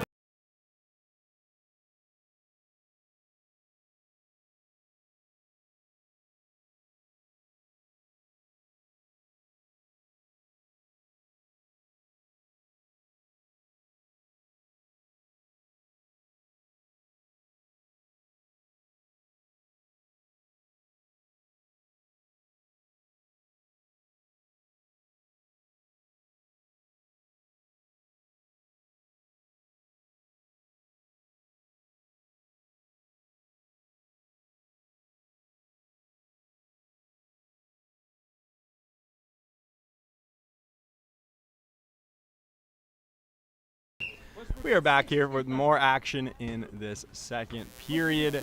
Light showing 31-17, but the Mercs still in the hunt here as Gasser gets downhill, a lot of contact, no whistle. Hank Schaff nearly stepped out of bounds. Sam Alt recovers the ball and clears. You saw in that last game that there's no lead insurmountable in the Classic. Absolutely. As Sam Alt gets downhill, no whistle. Taylor doesn't clear with both feet there. I don't think the refs saw that either. And Taylor up and good. Count the bucket. And one for Big JT. What a tough finish.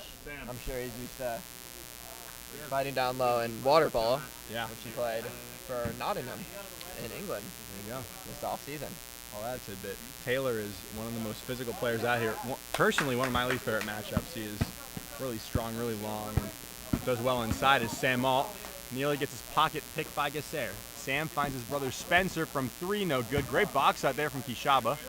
Sam Alt form shot, no good on the offensive glass. Oops, we're back here. Brad for three up, couldn't get it. Skies over Alt for a great rebound. Gasser attacks on Spencer, spinning the lane, floater up, couldn't get the touch. Schaff clears up Spencer at the horn. No good, and that's going to bring us into the third and final period here. Light show up 31-19, but crazier things have happened. Don't go anywhere. You don't want to miss this one.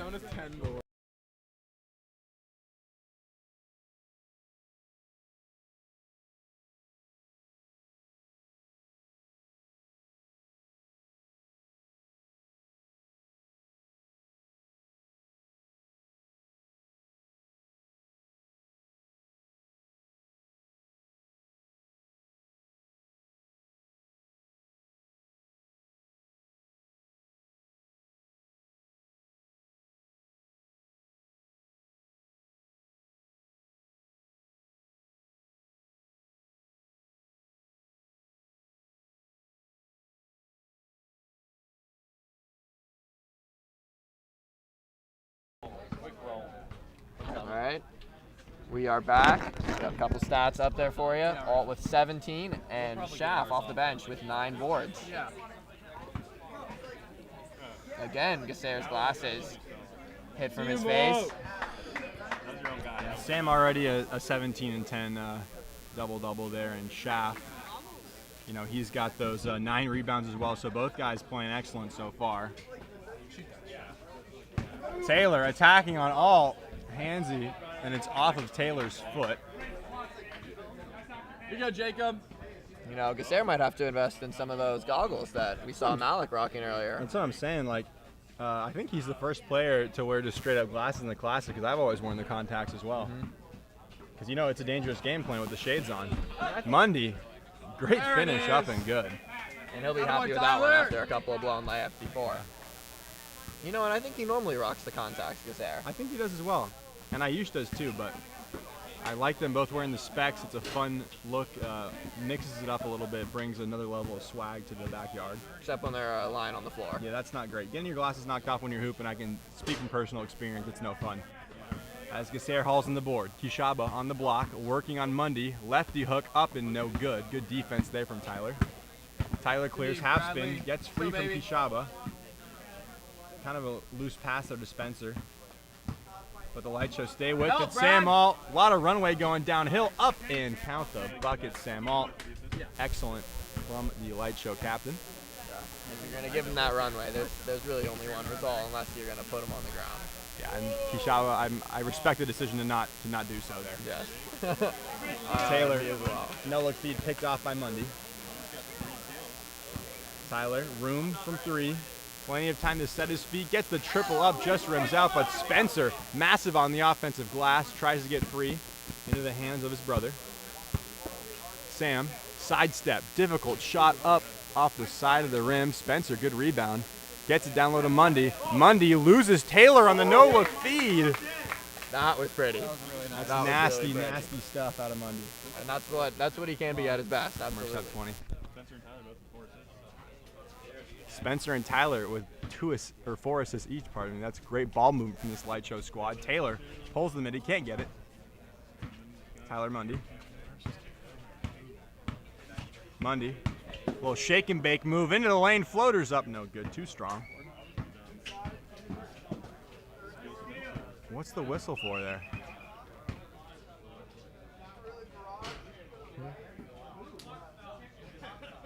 Some confusion about the clock or the shot clock. They're sorting out.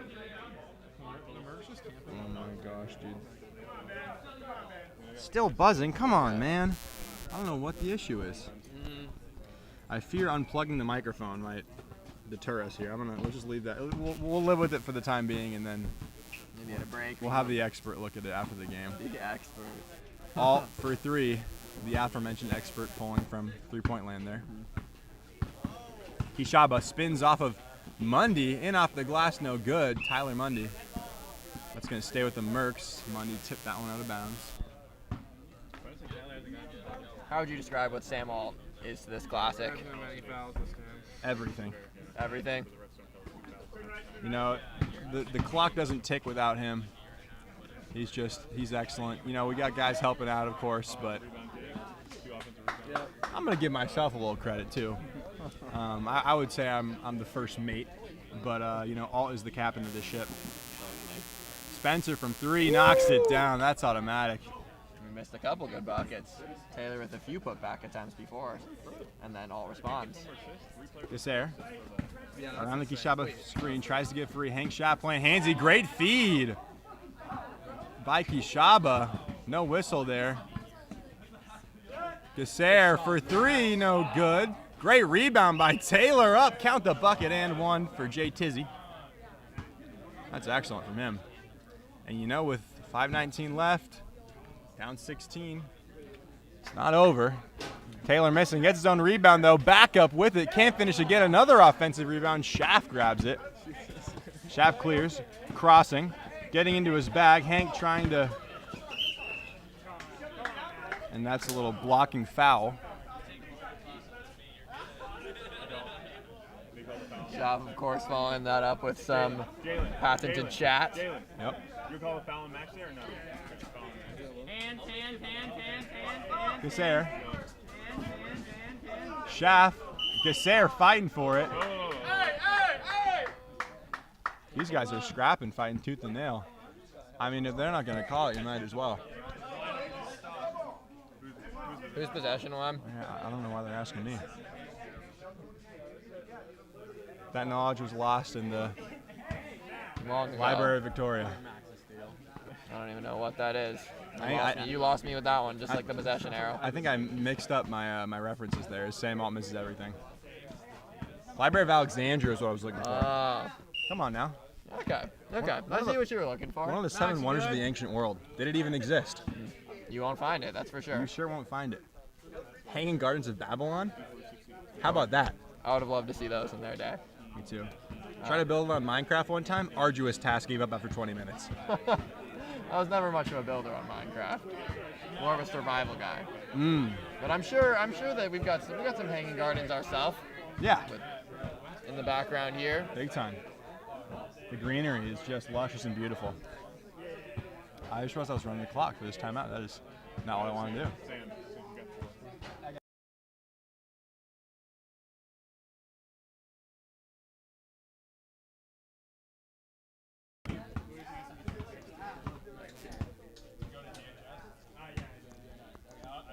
Mercenaries getting ready to inbound. Taylor into Neal. Kishaba pulls a triple, looks good. No good though. Shaft gets another rebound. Clearing up top. Shaft zone. Thinks about it for an eternity and decides to give it up to Tyler Mundy. Tyler over to Spencer. Spencer, triple. No good. Good box set from Kishaba, but allowed Tyler Mundy to get the offensive rebound. Tyler, half spin, Hezzy in the lane. Maybe a hit on the way up, but Kishaba gets the board.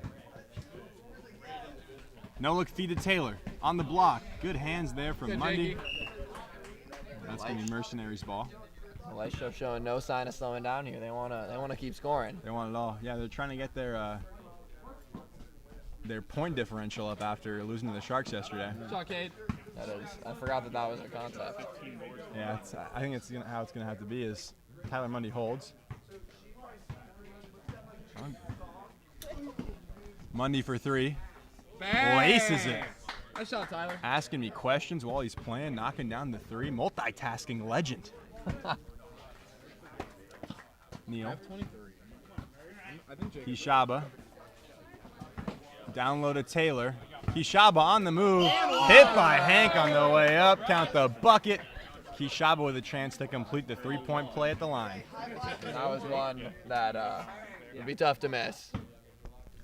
Yeah, that was everything Hank does is emphatic, whether it's fouling, whether it's rebounding. Whether it's hollering. He does a lot of hollering. Is that free throws up and good?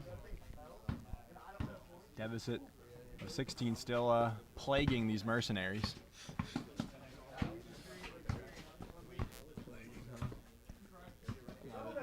Mundy. Trying to get around the screen.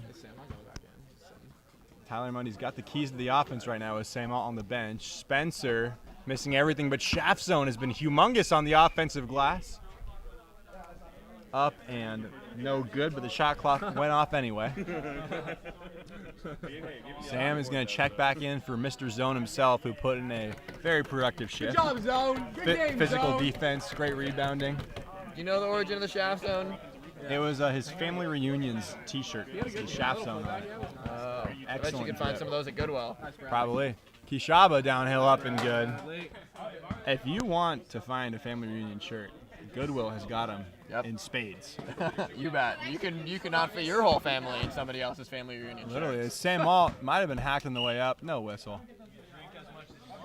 My favorite are actually the bachelor and bachelorette party shirts. Oh man. I mean, you know that Goodwill better than anybody. As Neal is up and under. Good take from him. Really good cut from across the baseline. That's a very effective cut if you can get in behind your man. Spencer. Spencer gets it into Sam. Sam attacks on Neal, takes the bump up, no good. Fighting on the offensive glass, that's going to be Mercenaries ball. You okay, Caden? I thought it was going to be a Mercs ball, but it's going to stick with the with the Light Show. Sam. Neal's on him. Sam gets downhill. Hacked up and good. Count the bucket. Commissioner Cool Gets a nice bump from Spencer Alt. This is excellent. Sam Alt deep inside his baby Birkin for this one. How's he going to finish that? I mean, through 2 defenders. Do the Mercs have? I think the Mercs have 31, not 29. As Alt connects on the free throw. Yeah. Kishaba. Mundy's on him. Kishaba. Just there. Taylor for 3 up. Off the heel of the rim, and Nice shot, Jake. that's just a microcosm of how the game's been going for the Mercs so far. Unfortunately, just not able to get things going. They're getting great looks, but just not falling. Yeah. Sam. The heel of the rim has really not been their friend. Seen a lot of Gasser shots, and Taylor's as well come off that back iron. You might say it's been their Achilles heel. Some would say. As Tyler Mundy beautifully slips that screen en route to 2 more points and an assist for Sam Alt. Mundy trying to play good defense on Kishaba, but That's Kishaba rings her up. I forget they can't see our expression sometimes. I know, that was some physical comedy from us there. One of my favorite brands, I would say. Alt for 3, padding the stats. You betcha. 3 of them thangs. Was that? I thought it was 51, not 52. I'll get coordinated here with I get coordinated with Ben's score right there, 52 to 31. Alt, another one. Sam Alt padding that thing. Wow. Shaft summoning in for Commissioner Cool. If we were in an arena, it'd be a standing ovation for the light show captain. But that's not the setting we're in, and Sam Alt goes to the bench. Hey, Shop. One of the few 4th men in the Classic who consistently calls timeouts. He might call timeout more than most captains. Shaft zone for 3. Why not let it fly? Couldn't get it. Kishaba over to Gasser. Gasser downhill gets the layup up and good. But it's not going to be enough as this light show half comeback, or pardon me, this Mercs half comeback on the light show is not enough. Hank Shaft, reverse lay. Disgusting. The light show certainly putting out. Gasser, a little shimmy and a jumper. Tyler Mundy gets the board. Give it to the zone. Bit of a statement from them. 55. Yeah, that's a big offensive game as Mundy. Mundy whips it out to Shaft. Shaft pulls a triple. Rims out. And that is going to see us out here. Lob down low to Kishaba. An assist for Gasser and a 2 for Kishaba. Yo, good game, Brad. And that is going to end things here. 20-point win for the light show, 55 to 35. It was a gruesome matchup to get things going, and then once the scoring kind of opened up a little bit, there was less physicality. It's a big win now for the light show, who go to 1-1 in the season. Mercenaries fall to the unfortunate downpour record of 0-2. And that was a fun one to watch. Good to see the Alt brothers get things going. Found it well. And now we're going to get a nice post-game interview here with the light show with Kieran Swenson. So we'll be right back with that, and we'll see what that team has to say.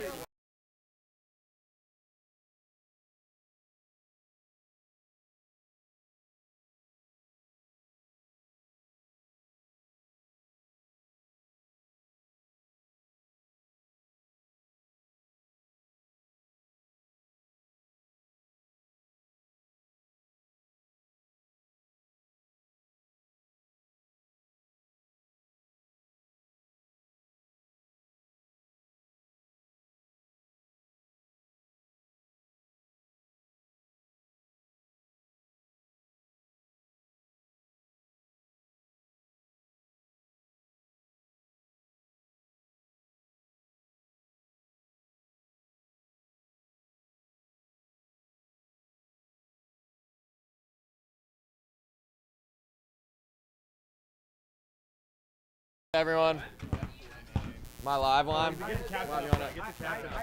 All right, I'm here with the light show, winners of their last game against the Mercenaries. We'll talk to Hank Shaft first. Very vocal on the court today, and also very active on the boards. What brings your energy? Where do you get your energy from? Well, I mean, I wear number 1 on my back and on my chest because I truly believed I was the number 1 overall pick in this Classic. And it's not just because what I bring on the court, it's what I bring off the court with my my mental game as well, is that you saw they had to sub out Caden, Max was in his head because of my mental game, and it's all about that. We're playing a game of basketball, and they're playing a war on two fronts, and I'm out there having a good time, and I'm busting their asses on the boards. I think I had 12 boards, Caden made I had 4. It comes down to it, and when you look at me, I'm not just a basketball player. I play 2 games in 1 game, and they're out here struggling to play 1. So all I'm worried about is coming here, supporting my teammates the best way I can, and catching a dub. All right, thank you, Hank. Always talking shit on and off the court. This one's for you, Sam. Really physical game there, but you were able to get going, find your spots. What did it take for you to get going this game? Bradley screwed them. I mean, he just made me mad, and I needed to beat him so badly. So, credit to Bradley. All right, next question over to you, Spencer.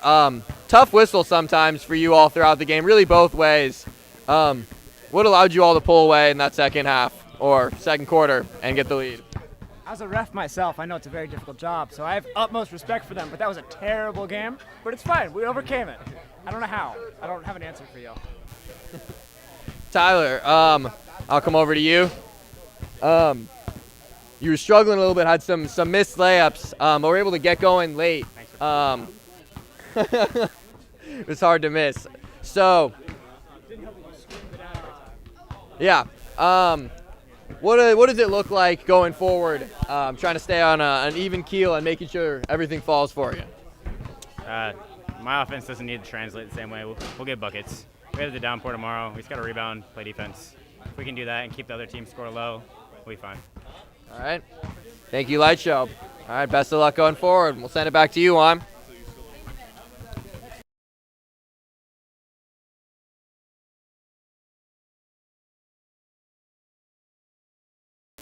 Thanks for a great post-game interview there, Kieran. We're going to go into a quick break before the next matchup. It's Rooks against Classics, a exciting matchup you do not want to miss. Don't go anywhere. We'll be right back with more action.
Can the chat tell us if the mic is still buzzing?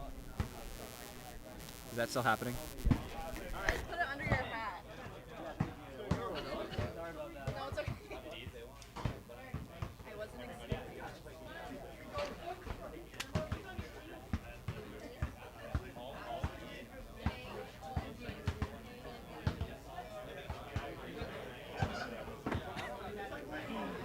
Crickets from the chat. Yes, it's still buzzing. Yeah.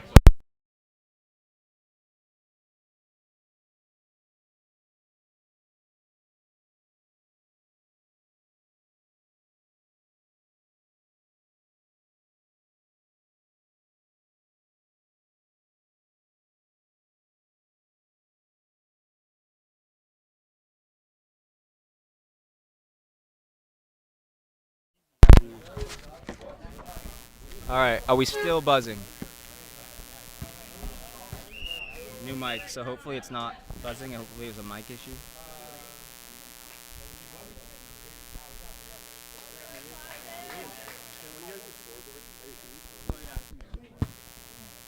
Like by far the worst show. Hidden in the corner. Yeah. Get yelled at randomly. No matter what you're doing. You never know if you're right or wrong. It's worse now. Awesome. I don't know what the problem is. We'll just go mute for now, I guess, and then. Is it the wind? It's louder. Awesome. It should be the wind. It's the mixer says it's fine.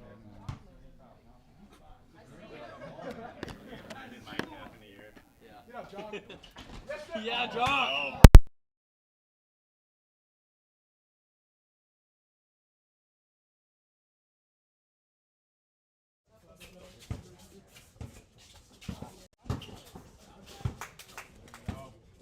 It's good now, whatever I'm doing now.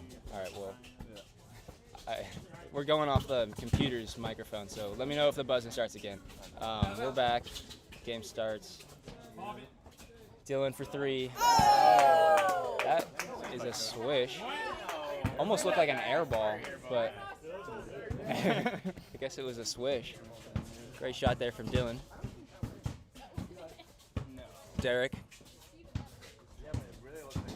going to his left, out to Ryan, up top on the left wing, to his right. Ryan cannot squeeze it in. Cody Taylor picks it off. Cody out to Dylan. Dylan up and no good, too strong. Ryan collects and clears out to Mundy. Mundy jabs left, gets Cody in the air, throws it off his leg. Cody's all over that.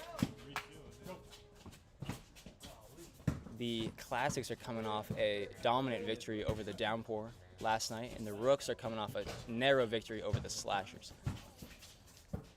So both teams have, by proxy, beaten the Downpour. Mundy, jumper at the elbow, no good, too strong.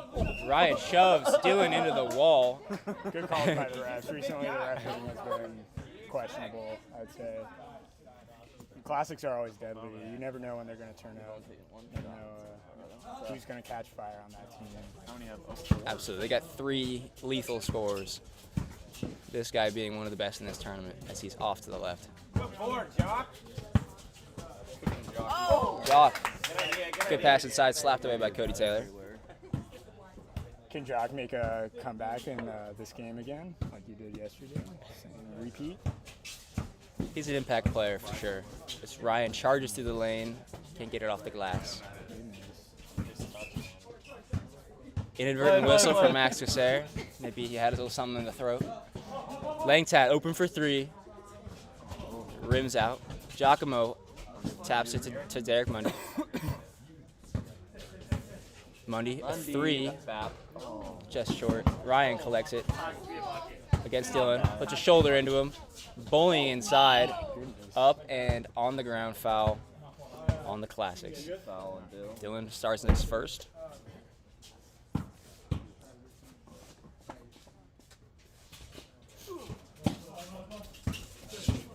Giacomo off the foot of Cody Taylor. You know, when I was interviewing Giacomo before the game, he was saying Dylan was a link point on this team, actually.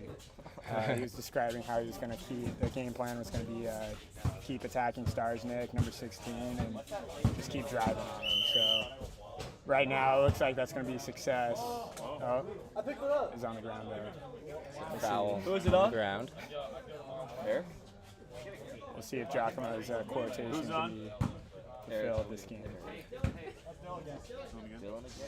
Second foul on Dylan early in this game. Tillman 3.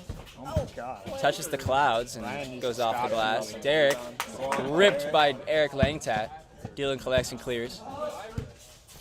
Starsnick going to his right on Giacomo. Great defense there by Sorrentino staying in front. Pounding. Crazy pass there by Starsnick. Finds its way to Taylor, who backs inside and draws a foul on Derek Mundy, and that will be a trip to the line for, no, not a trip to the line. Interesting calls early on. What are you supposed to do there? I don't know why Will wants to ref. Inside to Taylor. It's literally the. And there's a slap. No, literally. That's the first good call I've probably seen this game. Another one on the ground. So the Rooks' third foul of the game, and we're only like 3 minutes in. Yeah, it's 7 fouls, yeah. Cody inside, working on Mundy. Backs inside, can't get the soft roll. Dylan keeps it alive for the Classics. He takes it to his right. Tough shot over Mundy, and he's fouled. That's the 4th foul. It's a travel. Oh, it's travel. All right. 4 fouls. That would be. We need to. We need to follow the Classics offense. They just stand in the middle of the key and throw. Yeah. Turn around. Tilmatine picked up the back foot before he dribbled, and that's going to be a travel. That's probably the best shot I've seen from Ryan this game, honestly. This tournament, maybe. Probably, definitely this tournament. Ryan. Cody steps back for 3, strong, and that heads out of bounds. Ryan's a great player, but honestly, Rooks have been looking really good without him on the floor. No offense to Ryan. The Rooks are a very well-rounded team. Ryan's still a great player, plays great defense, smart player, punishes teams on the inside like that. Cody rips him from behind, but foul was called on Eric Langtat. Here you go, Ryan. Let's turn up, Ryan. Great strong take there from the bulldozer, number 13. 2 shots for Ryan. That's crazy disrespect to Rayon to give him Langtat and Cody not to go. Yeah. That's crazy. I'm scared. You gotta attack that every time. Tilmatine's second. No good. Langtat grabs the board over the smack from Oh, beautiful pass. Cody inside, finishes strong. That's Classics basketball right there. That's Cody's first bucket. I feel like Cody takes a while to get. Tilmatine hesitates, drives in the lane, spins through traffic, through contact, no call. That's Ryan's bread and butter. He needs to make that shit. Cody stepped through in the lane, off glass, short. Ryan smacks that out of bounds. Great call there from the back ref, Max Casser. 1-5 this early into the game. Very interesting. We lost a minute. I don't know where that went. Cody Taylor mid-range, well left. That was the wind. I do feel a breeze, so we'll chalk it up to that until he does it again. The Classics backyard basketball court. It's a wind tunnel out victim, here. Yeah, victim to the weather, to the elements of weather. Tilmatine working on Langtat. Various hesitations. Wyman calls an uncertain foul. Looked like he was about to travel. That's a 4th team foul for the Classics. Tilmatine charging down the lane, and he's fouled. They are now in bonus. What did I do? Eric, that's 3. Damn. Foul trouble. Who's in foul trouble right now? So. 7's not enough. Give me 9. So we can see the Rooks are in bonus with the Classics having committed 5 fouls. Tilmatine's second is good. The Rooks have 2 points. feelings they have. It's brutal. Mundy's got to get it going. Cody Taylor's defense is tough. Enriquez checking into the game for the first time. Cody Taylor down the lane. Foul on the ground. I don't know. I think it might be shooting. All right, yeah, that is shooting. Well, that's on you. That's what I thought. That's what Will was saying. Derek, that's 3. 3 early fouls on Derek Money as Cody airballs a free throw. What is crazy, I think, is Cody also had an air ball yesterday in the very first quarter. Mundy through tough defense from Starsnick up, can't get the roll.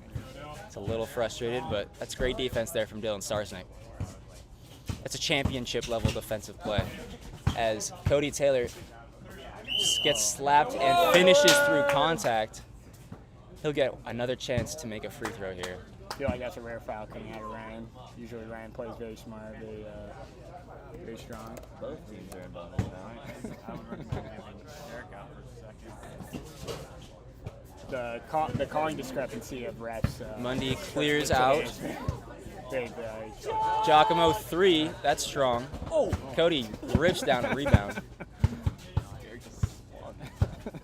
Backing in, Cody loses it, finds Dylan, hesitation, downhill, swatted, rejected Giacomo Sorrentino. That is a great play.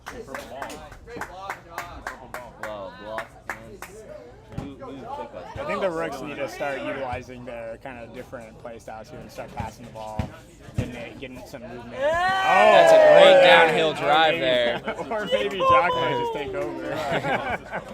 Jock has an argument for being their best player this tournament. Second round pick. He does. Certainly is not Ryan. Cody Taylor, another rebound. He's filling up the stat sheet as he finishes for 2 inside.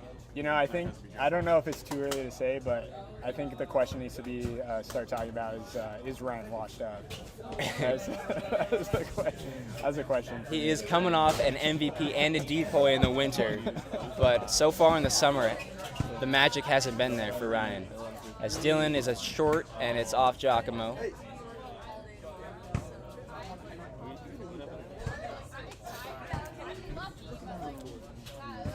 Cody pulling a tough fadeaway 3, and that was a still breeze shot. So I think we're gonna move past that one. Cody comes in with volume. He comes in with a lot of early low percentage shots, and then he starts heating up and exponentially gets better. His game inside though has been incredibly effective this whole tournament, and I imagine he'll get back in there. What a great setup. Dylan can't quite handle the pass. Dylan's got some butterfingers. Really good idea there. Some shit is unplugged. Yeah, we good. Just the mic. That's our ball, ain't it? That's our ball. No, you like that? I just hear our ball. Giacomo to his left, downhill. 2 Classics defenders collapse. Derek floater, short. Giacomo gets the offensive rebound.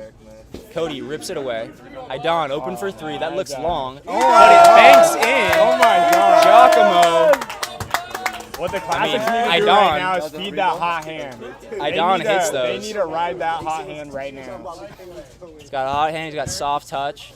Oh my goodness. Oh my goodness. Before this tournament started, Giacomo questioned if Idon was a hot microwave shooter, and it's so far he's almost outscoring the Rooks by himself with that one shot.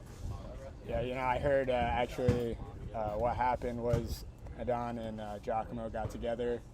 Giacomo invited him over to his place, you know, to solve all the beef. It seems like the chemistry's even though it's not, they're on opposite teams and they hate each other, it seems like there's respect within the Classics league itself, which is beautiful to see. That's a tidbit of information I did not know. Dylan puts it up, and that might be in. I don't know why everybody stopped, but I think that counts. Wyman. I think that counts. Lyman! We can check on our side. We'll check. We'll check. Review. We'll review. Go to New York. I think that counts though. New York review. New York. That was at least the rebound. Yeah, At definitely least gets the rebound. rebound. But I think he got the shot off. Let's see what we got here. We're looking. The string clock's wrong. It's that clock. Not good. Not good. Not good. No good. No bucket. That's a lot questionable. Almost. Someone's blocking the clock. Honestly, if there was a little bit more urgency there from Starsnick, that might have counted. But No, it's just funny how not everyone quite. stopped. I don't know why everyone's looking at that. 12-5 for the first period.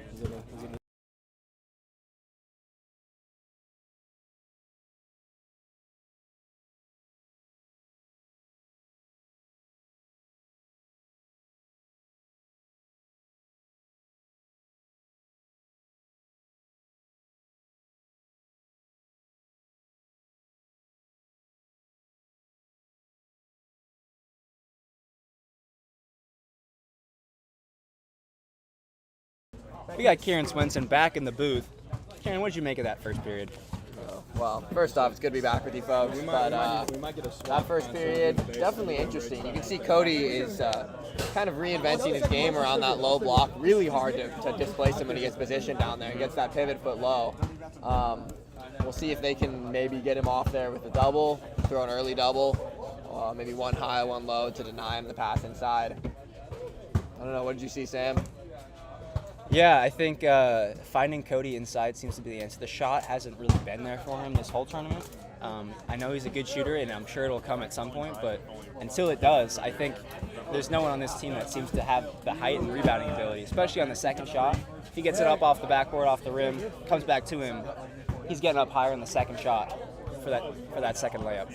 Yeah, and credit to him for reinventing the game. You know, when the shot's not falling, gets on low, hustle, and he's making it work either way. The Rooks might want to consider fouling him, see if he he's had some struggles at the line early in the first period, see if he'll get in his head a little bit there. Hacka Taylor. Oh, it's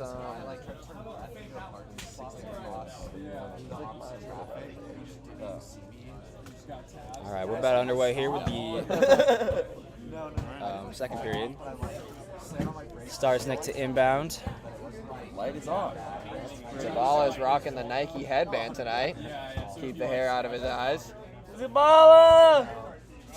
Langtat checked by Sorrentino. Starsnick to his left. Starsnick into Langtat. To Taylor. Taylor getting downhill. Body check there. And he finishes through contact. That has been reliable for Cody Taylor, who holds his back after a tough finish. Yeah. Again, tough matchup for the Rooks. Real big size. Disadvantage for Sorrentino there. So it's tough for him to contest up high. Tried to go down low and was punished for it by the referee. Taylor gets the offensive rebound, sticks with it, and he's got another 2 points for himself. Wow. That made me think Kai Taylor was in the building. I feel like I've seen that a number of times from the old Classics captain. They must be working on that in the front yard. As Ryan just cannot get it to go. Starsnick working on Zabala. Langtat into Taylor on the block extended. Out to Langtat. Tough pass. Can't handle it. And the Rooks regain possession.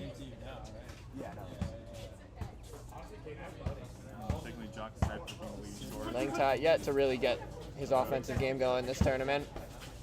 But we certainly know he has a good stroke. Jock, the pass fake and shot. Strong. Cody Taylor rips down a rebound. Starsnick to his left. It's ripped by Zabala, but Dylan maintains possession, and they're going to call a foul there on number 13, Ryan Tilmatine. Ryan and Derek both have 3. Will Lyman reffing his first game in this Classic. Cody Taylor pushed on the pass. Still finds its way to Starsnick, who throws up a pass or a shot. I'm uncertain. People are complaining and stopping play. Yeah! Never a good move, and Eric keeps playing. and gets rewarded for it. Again, Ryan's got to get his guys in the game mentally. need to play through that whistle. Can't say it enough. It's never going to go to the way you think it will. As Derek, frustrated with himself, but he'll get 2 free throws. Wyman certainly making a lot more calls than there were last game. Yeah, this is a trigger-happy whistle compared to ours. Yeah, we needed something like this. Yeah. Mundy is good with the first. We're 0 for 5. Cannot make free throws on fire. And good with the second. Mundy, knocking him down. Really consistent free throw shooter. Continues the MVP campaign. That's 3 points. Taylor inside, lengths out on the roll, can't get it. Cody Taylor is an absolute hound on the glass. He is going to take a lot of energy to contain. There's another foul there on the Rooks, 2 this period. Yeah. Taylor, step back 3, no good. Guarding any Taylor uses the whole tank and then some. Mundy to Giacomo Sorrentino, who charges into Aidan Enriquez and finishes over top of him. What, Jock? Jock now the leading scorer. Pretty spin move from Sorrentino. Taylor gets great position inside, and it's an easy 2 points. Again, I can't help but think they might want to put somebody fronting him to deny that pass. Jock draws a foul. It seems almost like maybe they should pack the paint and put one guy up top, maybe 2 guys at the bottom, and sort of see how many shots the Classics will make from the outside, because they're really, as Giacomo wedges that, the Classics are really just living on the offensive glass and like within 3 feet of the basket. Nobody on this Classics team has shown the ability to consistently knock down the 3-point shot. I say, yeah, make them show it. Especially those long shots, you're going to get longer rebounds. Hopefully you can keep Taylor off the glass a little bit easier when those rebounds are going a bit farther out to your guards instead of dropping right in front in the paint. Giacomo with the second. Strong again. Cody, another rebound.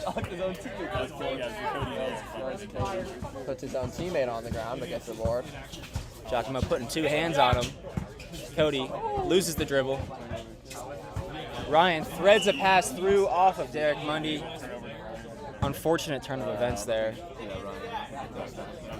Is it 9 or 10 for the Rooks? It's 9. No. Wait, did they just hit a free throw? No, Jock missed both. It's 9. Cody inside. Enriquez, a 3. A little strong. Tapped out by Cody Taylor. Aidan on Sorrentino. Throws it cross court to Langtat, who finds an open 3 and knocks it in.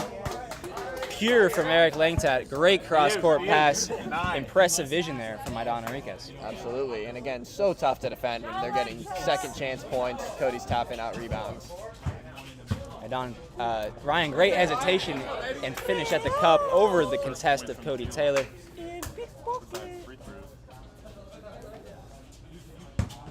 I think somehow Tilmatine's got to find a way to get downhill. That's when he's most effective. Giacomo finds a way. And that's 2 for Jock. 10-point game here for the Rooks. Bit lazy from Enriquez not to get around that screen. Wow. That means the world, honestly. That means the world. Inside to Cody Taylor. Out to Aidan. Open for 3. Give me that! Almost banks it in. Not quite. Mundy. Tough shot through the lane. No good. Good defense there from the Classics. Eric throws it off of Giacomo, and then it goes off of Eric, who is standing out of bounds. And it is the Rooks' ball. Well spotted from the official.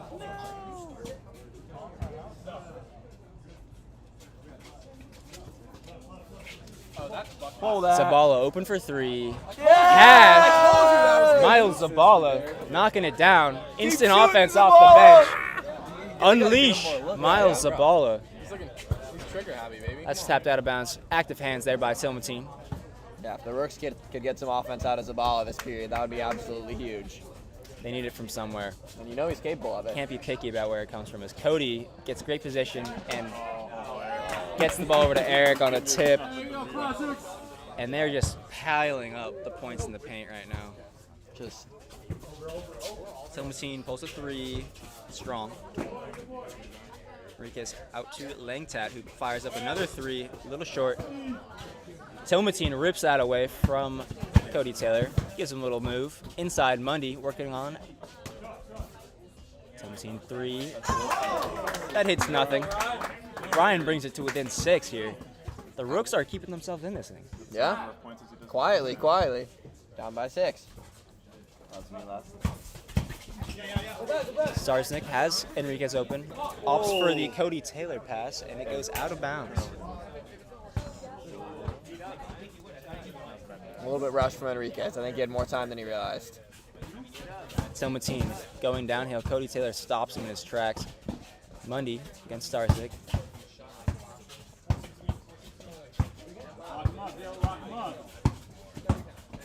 Mundy out to Tilmatine. Hesitates, pulls a tough contested 3. Strong off the back rim.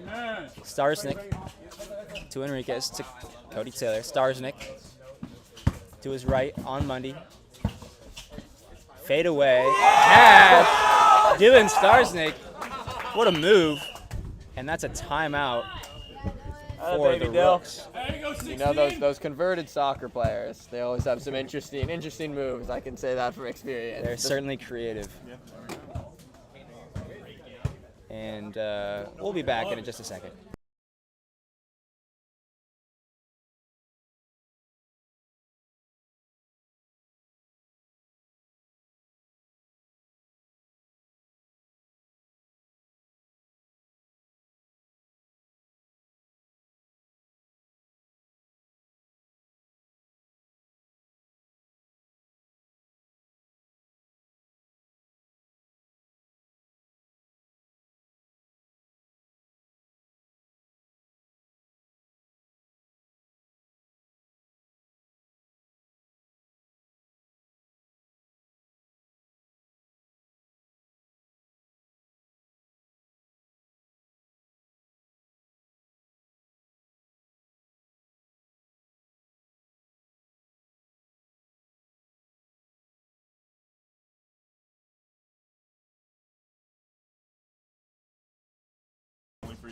Sorrentino. And a foul. The fourth player. They're spreading their fouls out, but there are a lot of them. Sorrentino's first is no good. What are the fouls looking like? I only have This period, it's 3 Classics, 2 Rooks. That. Sorrentino knocks it in. Sorrentino, the tied for the leading scorer with Ryan. Starsnick stepping back. Finds Enriquez. Enriquez hesitates, goes to his left. Runner just off. A bold shot attempt, but yeah, if the Rooks can find a couple buckets here, close the gap with Taylor on the bench, they'd be looking good going into the third. this is definitely the time to make a push. Langtat, tough shot, rattles it in. Really, really impressive there from Eric Langtat. You know he loves that little floater in the paint. Gets it to go there. If he can get to be fading away, his shooting percentage certainly goes up quite a bit as Derek gets downhill. Luckily, it's almost the end of the second. I'd love to do a foul out.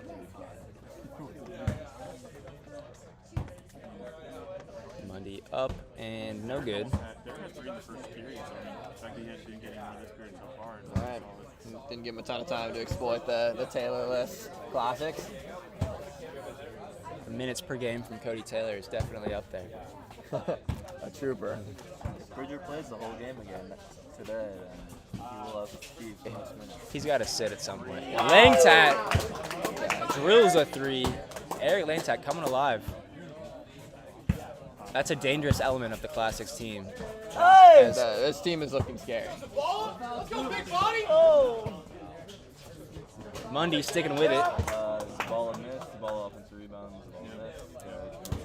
I'm so far off with that use. I'm really just starting it and letting it run. Inside, great pass from Langtat to Cody Taylor. God, finding him every time he gets that low position. So huge, especially in this half-court game. You can often establish low block positioning on the switch of possession.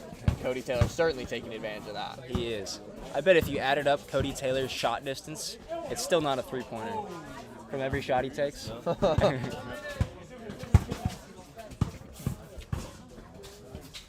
Giacomo, wow.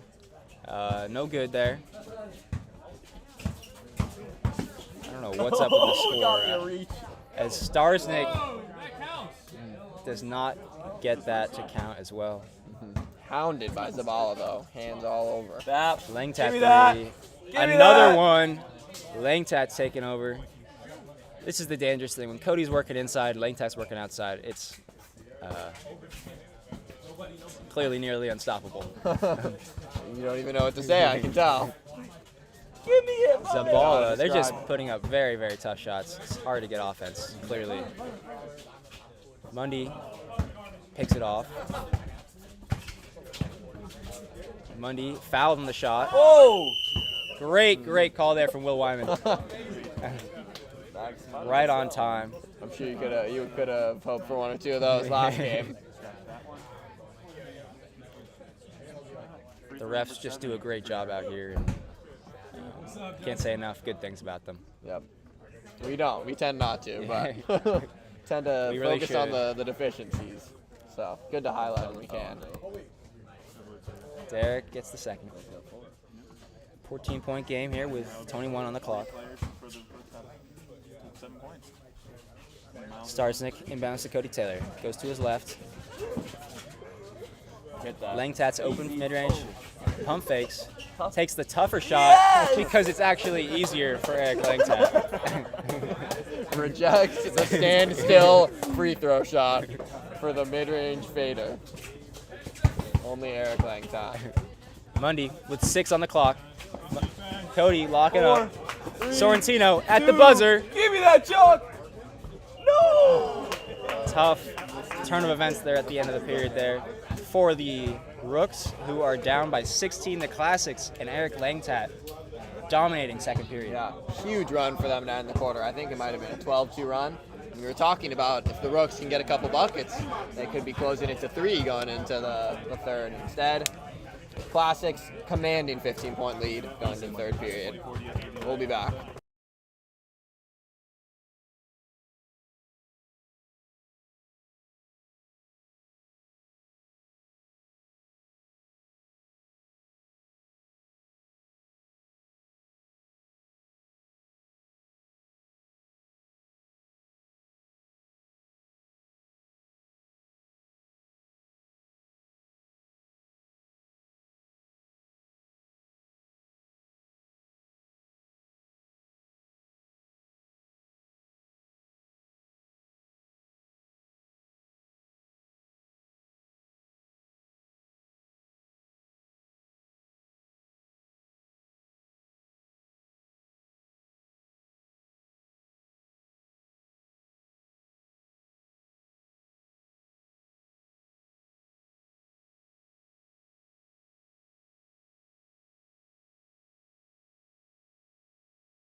We are back here.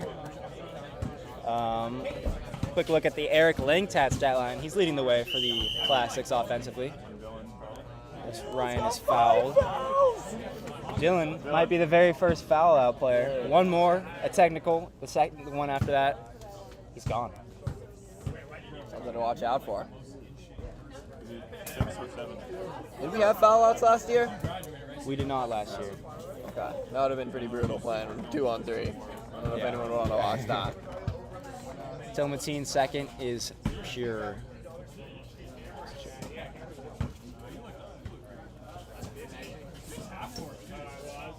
Oh, give it. Let Langtat pull that 3 ball. Starsnick, a 3. Out of bounds on Derek Money. Just going to stay with the Classics. You can see Taylor motioning to Starsinek, telling him what to do. And you can see, we watched him talk with him at the break, clearly imparting some instructions. A great vocal leader for this Classic squad. Langtat to Starsnick. Crosses over on Ryan, charging through the lane. Float pass to Langtat. Taylor, Starsnick. Step back to Taylor. Tough three. Slightly off. Struggles continue for Taylor beyond the arc. It doesn't show on the scoreboard. Got weapons around him. Yeah. Sorrentino spinning, fouling. You got the mismatch. You got Jock Smith. Starsnick inside to Cody Taylor.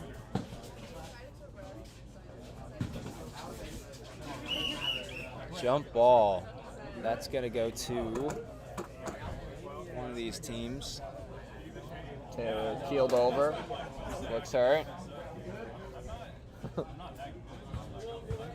But no bad blood between him and Tilmatine. We got Classics ball.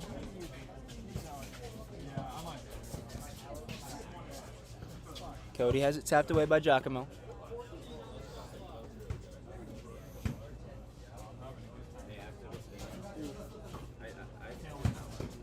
Langtat to Starsnick, to his right, into traffic. We're going to call a block. Sorrentino feels hard done and might be by that call. That hasn't been called a lot so far this tournament. Yeah. Definitely tough working with different referees. Have different styles, of course, and I think the players have to adjust every game. Yep. It's just part of the game, though. Starsnick's first is through.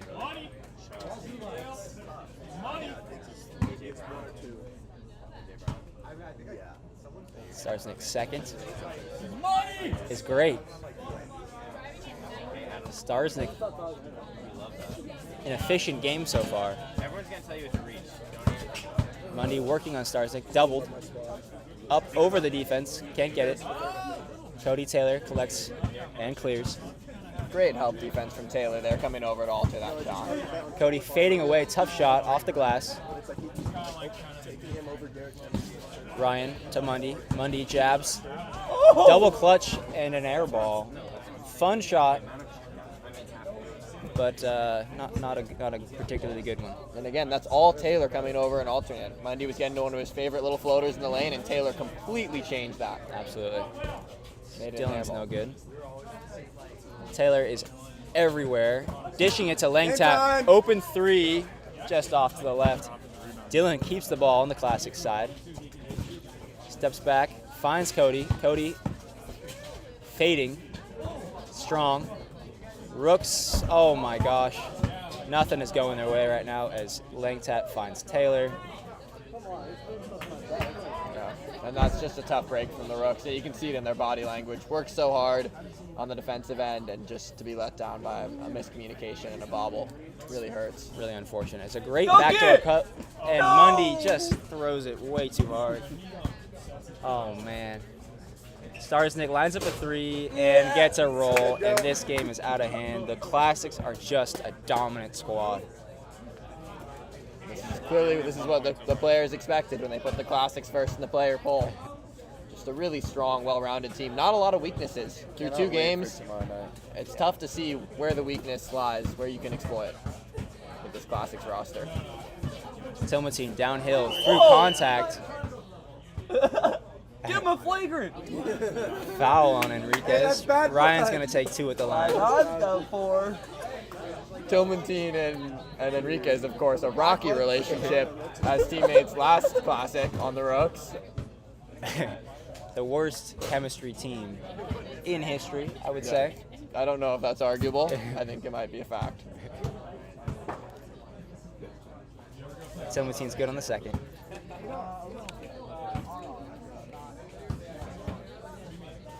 Pull. Enriquez on Zabala through the lane. Nice swipe there. Cody fighting with Tilmatine, sticks with it, no good. Has it again, up again, no good. Every time I look down, Cody has low post position. He's underneath Tilmatine, and it's just so hard as a defender to be fighting for that all the time. But it's even more difficult when that ball comes off the back iron and you have to try and get a rebound from outside of your man. One more, and you're out of here, buddy. Go the whole game losing that battle the whole time. It takes a toll mentally. Absolutely, yeah, and physically. He's going to the bench with that one. That's a tech. He's got 6. Oh, It's a free throw on the ball. Yeah. At 6? At 6, it's a tech. Just total in game. No, for the player. If Dylan committed his 6th foul, it's a tech. Wait, it's not even a team foul. No, it's Dylan's. It's a personal foul. Okay. If you hit 6, it's a tech. Then you're gone at 7. Right. We'll keep that one in mind for next. Yeah. I thought that was a team foul. No, it's Who shot it? Regardless, Starsonup will go to the bench to avoid fouling out in this matchup. Should be fine without him. 16 fouls is just bonus. Taylor, high off the glass, gets it to go. Remarkable how similar his and his brother's games are looking. I think I wouldn't have expected that coming into this classic. There's less outside and in that Kai uses. Yeah. Cody's more just straight inside, but once they get inside, it's picture like it's yeah. The carbon tip copy. ins, Yeah. the putbacks, all very similar. Taylor inside, fouled by Tilmatine. You know, I would not like to play Kai playing this brand of basketball. It was much easier to defend. Oh my gosh. It's like watching Shaq play or something. Yeah. I would. There's just no answers for him. The younger Taylor may have figured out a strategy that even Kai Taylor. Although Tilmatine might have the strategy of just fouling him. Yeah, Cody's 0 for 7 at the line. 0 for 8 at the 0 for line. 7, 0 for 7 now. But Eric just steals it back. So Eric is filling it up this time. that's a 3 for Langtat. Strong. Tilmatine, Idon waiting to swipe down. Doesn't have an opportunity. Derek, persistent with his drive. Idon a 3. No good. Taylor, he's got to have like 25 rebounds at this point. It's insane. In such good hands, you know. He's high pointing it, and he's getting the loose balls. Just seeing it off the rim really, really well. Yeah. A true hooper. Step back 3, no good. Langtat working. Steps back, that's probably in. That's probably this one. Yep. Langtat's having himself a game. He's probably crested 20 at this point. Yeah, just close. Giacomo, mid-range, short and then long. Langtat. Cody, another 3. See if he can get himself going. Not that time. That's out of bounds towards us. There we go. You got this, Ryan. It's not over. It's over. Yeah. I don't know why we're lying to the former. Giacomo's fading and not hitting. The Rooks will only be going to 1-1. Yeah, they it's not the end salvaged of that the game world. against the Slashers. And this is an out of division game. So in the long scheme of things, like this is the game to lose. If you're gonna have a bad game, do it to a team not in your division because for playoff seeding it doesn't matter too much. Okay. So for out of division games, only the division record is relevant for playoff seeding. Well, your overall record with it, like just ranked among your division. So head to head, you're not losing a tiebreaker basically. I see. But say you're like 3-2, and another team in your conference is 3-2. Oh wow, huge foul. Wow, Enriquez. Number 5 on Yeah. Enriquez with some hard fouls. Some of the opposing players not liking it. But that's a good thing to note about the conferences. These out of division matchups. Divisions are. Yeah. I gotta post the standings after this tonight. Zabala's off on the first. Looks like I missed a bucket for the Classics. I don't know. I feel like there's phantom points going up there. No good on the second. Tilmatine pulls a three. In and out. That's just gut-wrenching. Langtat's going to take one, and he's going to be short. Heads out of bounds. You think there's anything the Rooks can take forward from this game, or just scrap it, go back to the drawing board?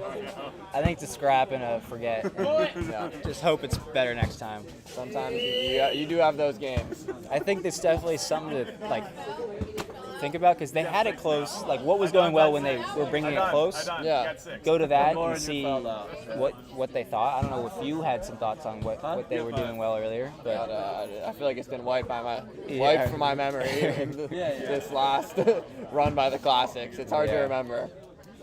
Sorrentino's second one is off. Cody Taylor grabs another and pulls a three. Cash, oh boy, he's getting himself going now. Using the last part of this game as shooting practice almost. Sorrentino takes a free one. A bucket is a bucket. Enriquez clearly didn't want anything to do with Sorrentino on that one. Sorrentino tracks it down. You know, I think with this Rooks team, it's a very similar team to their Winter Classic side. Of course, multiple players coming back from that side, Tilmatine and Sorrentino. And what that team was so great at was getting downhill, especially those second cuts. They had some fantastic cutters on that team. Sorrentino, Smith, and Tilmatine, of course, a great passer.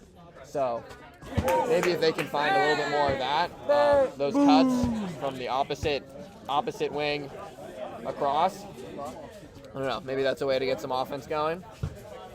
Yeah, it is a team that definitely needs layups. Yep. Langtat not shooting the three. They're not going to thrive on make a living on the three-point line, that's for sure. Zabala tries one. And the story of this game summed up in 2 plays.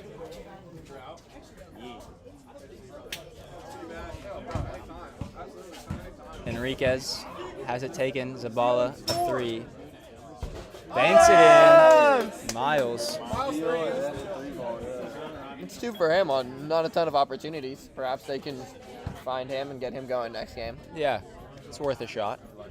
Foot on the line there, and it's really not close.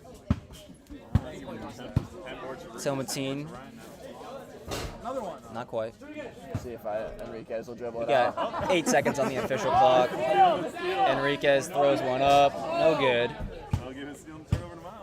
And we've got the Rooks of the 2021 Sacramento Kings. All right. We got a really great game coming to you. Next, Sharks and Foul. After 2 blowouts, we're hoping this is a close game. Yeah. So stick around. Both teams picked up quality wins last game. I had to put that blowout in there. Nicely done. Good game, man. Nicely done. Wash it, I'll bring it back tomorrow. Sounds good. I feel like I'm missing. And stick around. We'll be right back.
Yeah, you're good.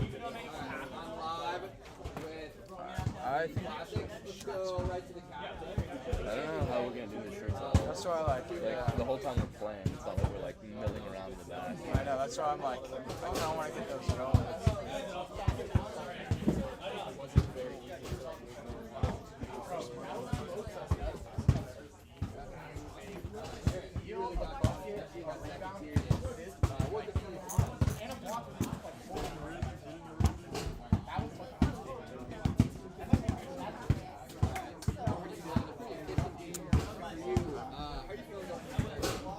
Yeah, I don't know how we're gonna ever actually do the shirts while we're doing everything else. So. What? Like while we're doing everything, how are we gonna ever do the shirts? Because like we don't know like we have downtime to just like go do that. Like we're pretty much always doing something while we're staying here. We need like a sheet that somebody signs. Yeah. Or like maybe just Bradley commits himself to doing that. Yeah. While because he's playing one of the games. When he's not playing, Just do that. Yeah. we should make like a sign too. I just don't like everyone's either watching or just like 5 minutes in between. Is there like bars? Maybe we should print some shirts and hang them up. That'd be good. Just the shirts that I buy. Yeah. Just make them funny and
All right, welcome back here, folks. We're about to get underway with the nightcap. It is the Sharks against the Foul. Both teams 1-0. Great hands. Let's get it going.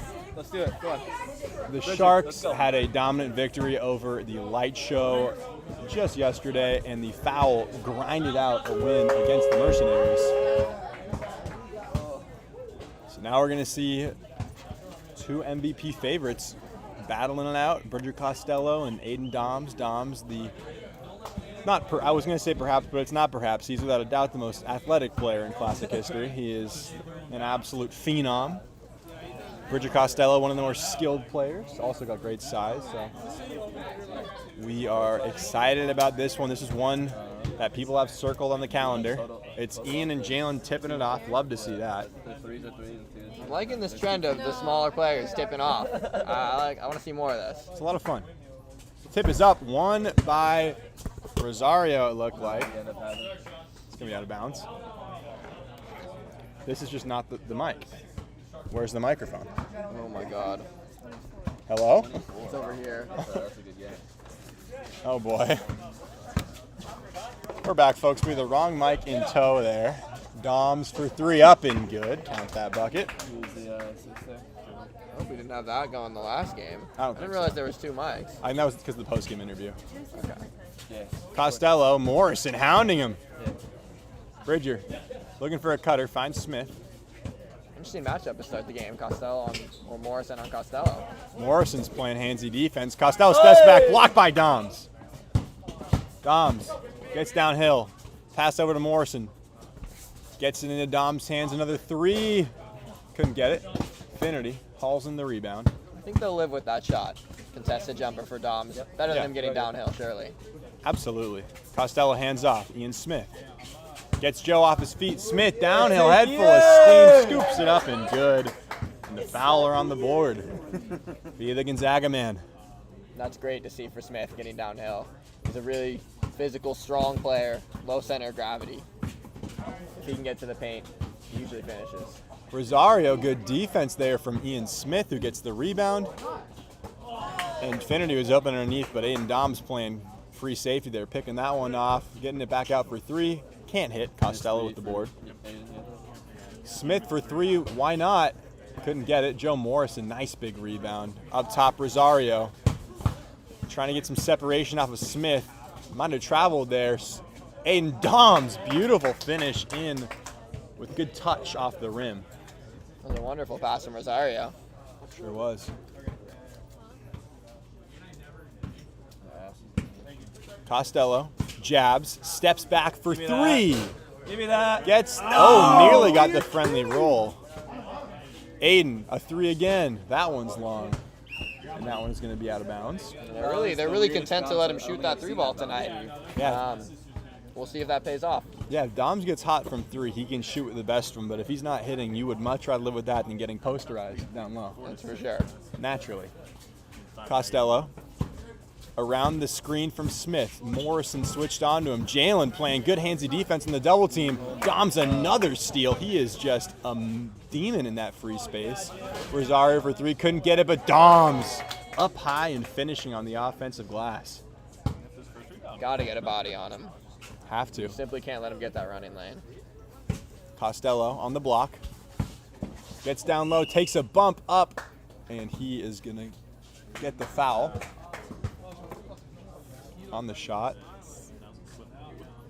The mosquito spray is thick in the air. I'm tasting it in my mouth. First free throw for Costello, no good. I should have stopped the clock there.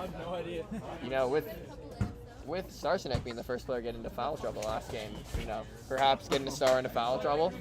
Yeah. Could be a route to an easier victory. That's what I Could be the say. moves. Split free throws there for Costello. Morrison on the block. Lets the cutters come through him. Spinning away. Nice move by Morrison. Costello's on him again, and he gets fouled on the ground. He is just a handful down there. I mean, truly. That's all you can say. He's just that sort of physical dominance combined with that litany of post moves is just you're just cooked. And there's another one of those with Aiden Doms backing down Finnerty. You're cooked. It's just natural. It's unfortunate for the defenders, but 425 in the oven, 30 minutes. Yep. Coming out toasting hot. Costello, tough shot off the window, no good. Joe Morrison gets over to Rosario. Rosario thinks about him, and he steps back and gets that one to fall, gets into his bag for that one. And the Sharks take a quick commanding lead, 11-3. Yeah. I mean, Morrison, of course, played a lot of basketball when he's younger. Long absence, but you can see the touch hasn't left. Great dot there from Ian Smith to get Sean Finnerty on the board. And Ian Smith, you know, when he's playing like this, he is tough to stop. You know, he's known as that handsy defender, but when he's got the playmaking going, when he's got the driving, the shooting going, as Morrison gets to a spot, and Ian Smith on cue gets the rebound, whips it over to Costello. Costello, no hesitation from three, and knocks it down. Wow, And just like that. Huh. You know, you and I, one and the same, brother. Always. Joe Morrison. Working on Costello. Aiden Dom's great backdoor cut. Sean Finnerty playing hard physical defense. Probably fouled on the way up. No whistle. Hard to make those calls when you got those dominant guys. Great cut and another steal by Aiden Doms. They might just need to stop attacking that at all. Doms gets downhill. Costello rolled the ankle there, it looked like, as Doms rose up for that one. Looks like it's just a minor tweak and he'll be all right. Yeah, it looks like he's going to be okay. We hope. Man, Dom's got whistle on that one. I don't know if we clipped that. Did you clip that one? I did. All right, You bet. thank goodness. I'm Thanks, on man. it. Thanks, man. What'd I do without you? You'll probably be all right. Done it Yeah, I before. think so. Doms Just can't the honest complete the answer. three-point play. Issa Ian gets the board. Finnerty for three. Couldn't luck, get John. it. Rosario lets that one fall out of bounds, and that's going to be Sharks ball. You know, I really like what the Sharks have been doing here, letting Morrison operate out of the low post as almost a Jokic-esque passing big. Rosario for three, no good. Morrison gets the rebound, looking for a cutter. Gets into a flurry of pump fakes and gets it up and in. Joe Morrison. That is just domination down low. Yeah. I'll say there are a few players in the Classic that make me a little bit happy that my shoulder is dislocated and I can't play, and Joe Morrison is certainly among them. Yeah, I'm looking at the Sharks in the schedule. That's not going to be fun. Finnerty in the lane. He's fouled on the way up. He's going to go to the line to shoot two. But, man, yeah, when you've got having one of those guys in your teams would make it scary. The fact that it's Doms and Morrison is unfortunate. Oh, yeah, good talk. Unfortunate for the opponents. Not unfortunate for the Sharks team and the Sharks faithful who are sounding off in the chat. Fins up. Love to see that. We got a great fan base from them as Sean couldn't make good on the free throw. Morrison demands the ball with Costello isolated on the block. Morrison backing down, couldn't get it. Costello gets the rebound. Costello on the wing. Rosario on him, shoots over top, no good. Smith, offensive rebound, backing down on Morrison, trying to get free. Airs it out to Costello. Rosario gets broken off on that Ian Smith screen, and Joe Morrison got his hand stuck in the cookie jar there on Costello, who's going to go to the line to shoot two. Always love when Bridger can get that pump fake and start going downhill. Really dangerous, especially as an offensive rebounder, putting putbacks back. Yeah, you know, he's known as one of the best shooters in the Classic, and rightfully so. He can get Hoffman out there, but his physicality is one of the most underrated parts of his game. When he gets downhill, he's tough to beat. Yeah. Yep. He's only big. Knocks, banks in the free throw. And, you know, he's not a... My bad. He says he's 6'3". He's definitely at least 6'4", but Think? Doms downhill, floats it up and good. Come on, man. I mean, I guess if Morrison's listed at 6'4", then I mean, Costello could be 6'6". You know, he and I feel like most guys, you know, if you can get that extra inch of height, you would list it. But, you know, he's just humble, loyal to the soil. As he pulls a triple, he's going to leave that one short. Couldn't get the friendly roll. Big offensive rebound from Smith, who gets another one. Backing down on Silas Kirsch. And Kirsch whistled for the foul on Smith on the ground.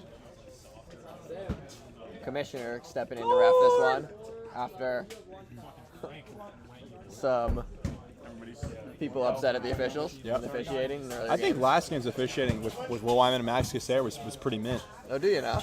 Yeah. I don't know about that. I happen to agree. Was that the consensus, Jake? I hope not. Ian Smith couldn't hit. Rosario, downhill. Kirsch.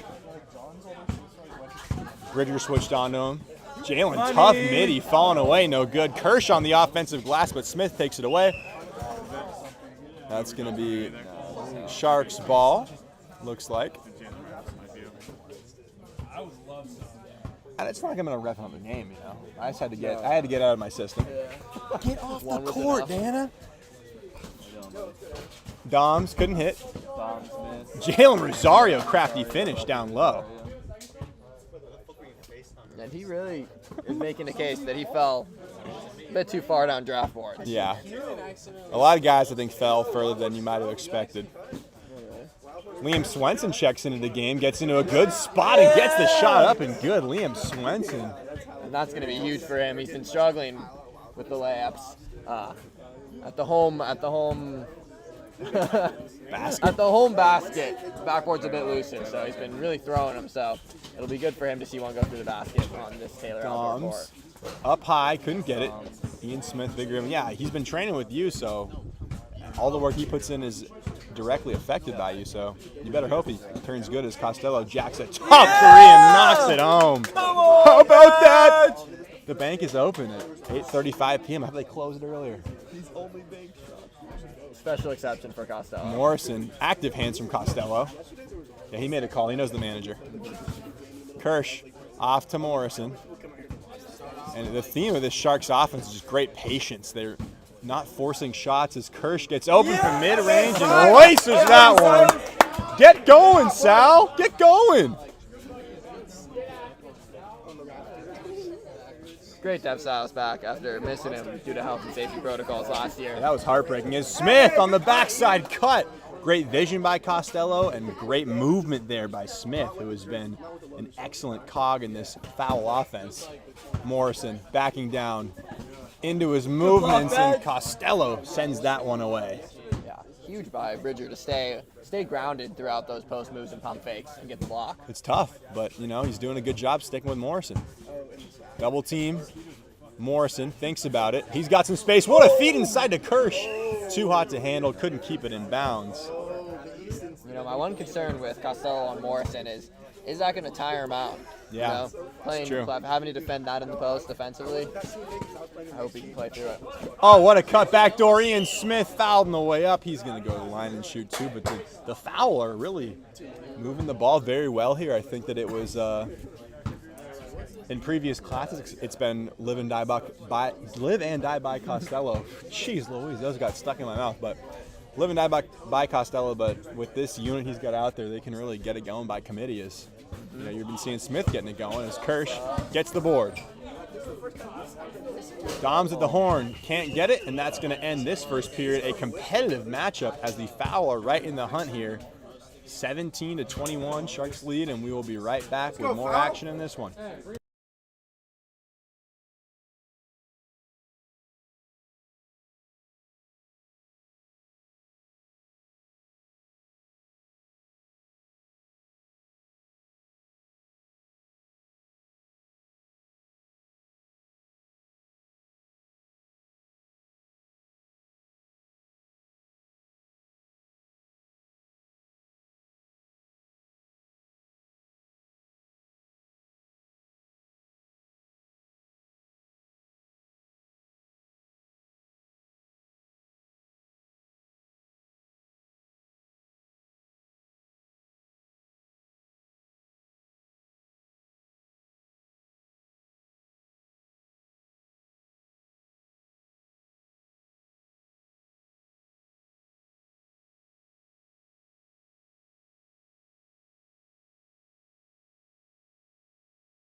We are back here with more action in this one. Great game so far. These nightcaps have been proven out. We lost the windscreen. Costello bricks it. Come on, baby. Where's the windscreen? We might need a surrogate. Oh, it's all right. Jake's got it. Okay. How's that thing? Thank you. Morrison, Liam Swenson doing everything he can on him. Bridger gets switched back. Morrison fighting on the glass. Great rebound by Liam Swenson. Let's go, Bridger. Costello. Come on, baby. Jabs. Spins inside. Good feed to Finnerty. Costello. Why not let it fly? Splash! Cannot give him that much room. Absolutely not. Costello will knock it home every time. And the Sharks got out and running early here, but the foul storming back, and they're only down by 1 now, 21-20. Finnerty doing what he can on Doms, falling away. Tough fall away. Knocks it down. That's just. I don't like that matchup for the foul there. Sending only one, and that height disadvantage for Finnerty is really tough, especially with Dom's jumping ability. Costello, another 3-ball. Couldn't stay hot. Liam Swenson's fighting on the offensive glass. Morrison clears. Fouled by Swenson. They're going to count the bucket. Rosario's getting himself hyped up. Come on, baby. And that's a soccer player foul for sure. That's one you can get into somebody when they're driving, playing soccer. Can't do it in basketball, foul every time. Call it the Kalos Don foul. Yeah, we saw plenty of those. Kalos would have him on the floor, though. Yeah, that's a lane violation. Jalen's toes on the line. Great board by Doms. Couldn't finish the play. Costello swings over to Finnerty. Finnerty, a lot of traffic and congestion in the paint. Costello gets free. Jalen doing everything he can to stay in front. Costello, step back Jimbo, no good. Doms gets the board. Doms working on Finnerty. Into the double team. Falling away. Doms no good. Great defense there from Fin Zone. You got to think Costello thinks he can shoot over the smaller Rosario here. Absolutely is. Rosario got the foul before the shot went up. That's going to stick with the foul. Rosario hanging tough, though. That's a good way to do it, honestly. Let one of your drafted players gas out and exhaust the opposing captain. I hadn't thought of that one. You taking notes for next time? Yeah, maybe even if he gets into some foul trouble, you're not too worried about it because your offense is coming mainly from Morrison and Doms. As Costello, another triple is up. Couldn't rim it home. Finnerty massive on the offensive glass. Rosario, another foul. He is racking him up here. And that was great from Finnerty, in between two towers in Doms and Morrison to get that offensive rebound. That's excellent. He is such a great rebounder. Might be the best pound-for-pound rebounder in the Classic. He's not the tallest guy out there, standing in about 6 foot, but he really. Tyler had 17 today, though. Oh wow, I stand corrected. Monday. Hank pound for pound. He Pound for really got a lot of pound. weight on those. Tyler Money, 17 rebounds, a career high earlier. That's something to watch and think about. Doms attacking. Feed to Rosario. Mid-range on the catch and shoot, no good. Rosario gets the steal, floats it up and good. Jalen Rosario. Wow. A lot of critics. A lot of critics on Rosario's name, but he's proving it up here. Finnerty. Rosario's on him. Finnerty. Bumping inside. Swenson into the mid-range. Gets it back to Finnerty. Costello floats it up and gets the friendly roll. That is a laborious take there from Costello, but he's working hard to get to his spots. He's doing good. Doms, the alley-oop. Couldn't get it in. This time he does, and he's fouled on the way through. Aiden Doms is simply inevitable. That would have gotten the crowd going. But it's 2 points either way. Are they counting that bucket over there? I think it's 29. Wait. They didn't count it over there yet. That's an and one, yeah. Yeah. 3 points there. Spread the word. It's 30 points. Looks like they got it down. Yep. So 30-22 Sharks. Keeping their foot on the gas pedal as Swenson gets in the lane to Finnerty. Finnerty loves that mid-range look, but opts to give it up in lieu of a Swenson to Costello pass. Congestion. Costello steps behind the arc, extending his range, no good. Another rebound for Doms. Trial by fire for the younger Swenson here. Doms downhill, leaves it short. Costello gets a big rebound. Costello, left hand, downhill, floats it up and good. Count the bucket. Bridger Costello now getting himself going. He's fighting tooth and nail to keep his foul team in it. This is really a premier officiating crew. Got to give credit to Sam Alt and Max Gasser being out there. Two of the best. Absolutely. Consistent, quiet, Of that. Free throws up and good. Never want to make the game about yourself as a referee, and they really Absolutely. don't. Stay out as much as they can. They hardly are noticeable, which is exactly what you want. As Dom sets a hard screen. Rosario, good feed inside to Morrison. Morrison on the block where he likes it. No look feed out to Morrison, to Rosario. Man, it's painful as butchering a call. That was a great feed by Morrison into the hands of Rosario. Knocked that one down. Yeah, well, Rosario certainly didn't butcher it. One of his favorite spots. You are excellent out here, Sarge. Just like you've been doing it for years. Morrison, skies up for that Pleasure rebound. to be here. You should have gotten hurt earlier, making you a full-time employee. Well, that's just a little bit. No, I'm it's just a little bit kidding. painful coming from my former captain. I would love to have you out there, you know it. Dom's naked from 3, but gives it up. Look at the ball movement from the Sharks. That would have been pretty. That was much like Netflix dating show, Too Hot to Handle for Jalen Rosario. And that's going to bring us into Haven't a seen the break show, here. though. I have not either, but it looks like it's a lot of fun. That's going to bring us into the break with 4:38 on the clock. With this timeout, we'll be right back with more action.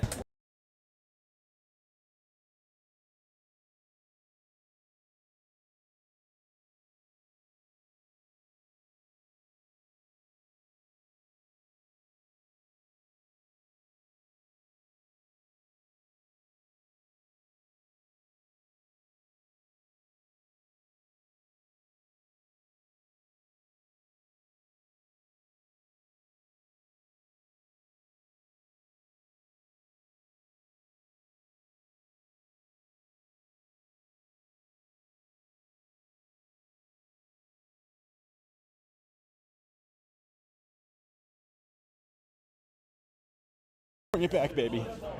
All right, folks, we are back with more action in this one. Stat keeper Jake Taylor on the court when they inbound. Costello, little push shot floater, a la Rashawn Holmes. Doms gets hacked on the way up. Doms hits the deck. It's always scary when guys go down. That was Smith shooting. Yeah. What did I say? Oh, okay. Oh, I thought. No, I think it was on the ground before he went back out with it. I see. That timing is something. It was hard to see from this angle. Finnerty comes around. He's open. Costello wants him to shoot it. Great feed down low. Smith working on Kirsch. He's hacked on the way up. He's going to go to the line, and he's going to shoot 2. That is quite the matchup down low between two good pound-for-pound rebounders in Kirsch and Stat keeper Will Smith spreads the word to the Sharks that Silas has got 4 fouls, and Joe Morrison just shrugs, says, "What do I care?" Well, to be fair, look at the difference in fouls. Smith up, Finnerty on the offensive glass. Costello working on the perimeter. Spins around Dom's lefty take. Dom sends that one out of bounds. He had that covered all the way. You could see it in his eyes. Yeah, that's he was pure just waiting for electricity. Costello to get that out. That is Or pure swatted electricity. it back. Yeah. Second. Smith attacks the closeout, and Kirsch got a little handsy, and Kirsch may well be the first foul out of this classic. He's already at 5, halfway through the second period. And Ian Smith is terrorizing him. Had a few backdoor cuts to get Why is free the earlier. clock stopped? And got him again there. Oh, we're shooting, baby. Come on. Yeah. High scoring game. Yep. These two teams certainly figured out how to put the ball in the Absolutely. back of the net. First free throw up and no good. Morrison gets the board. Costello asked the age-old question that every classic player has asked when they're out there. This is only the second period. You lose yourself when you're out there. Doms around the screen. Up top, Sal. Getting downhill on Smith. That's a carry. Doms. Downhill. Floater up and good. I mean, what are you going to do when he does that? What can you do? You can hope and pray. Yeah, I've been thinking about it for 2 games, and I've yet to find an answer. There's no solution. As Costello working on Kirsch into the double team, gets a floater of his own. They are duking it out here at Taylor Outdoor. What a matchup we are seeing. And credit to Sam Alt for the scheduling of this game. He knows the nightcap brings the best stuff. As Doms goes up and good, I mean, you just can't do anything about that once more. It's tough. I mean, before we were talking about maybe fronting when you have a dominant down low player like Cody Taylor, but when you have 2, Morrison and Doms. Yeah, that's so brutal. You don't really have the option to double team. Yep. It's Ian trying to get open. Doms pokes it out of bounds. That's going to stick with the foul. Little cord chirp there, getting the grin on Commissioner Cool's reffing. Costello straightaway 3 is up. Off the heel of the rim, Morrison, big rebound, got hit. Has a little conversation there with Sam Alt. Doms takes a second to catch his breath. Calls for a screen, comes around it now. Doms extending his range. Couldn't get it. Kirsch fighting on the glass, though. And that's going to be foul ball. For a second, I thought he was going to call the 6th on Kirsch. Sharks ball. Doms.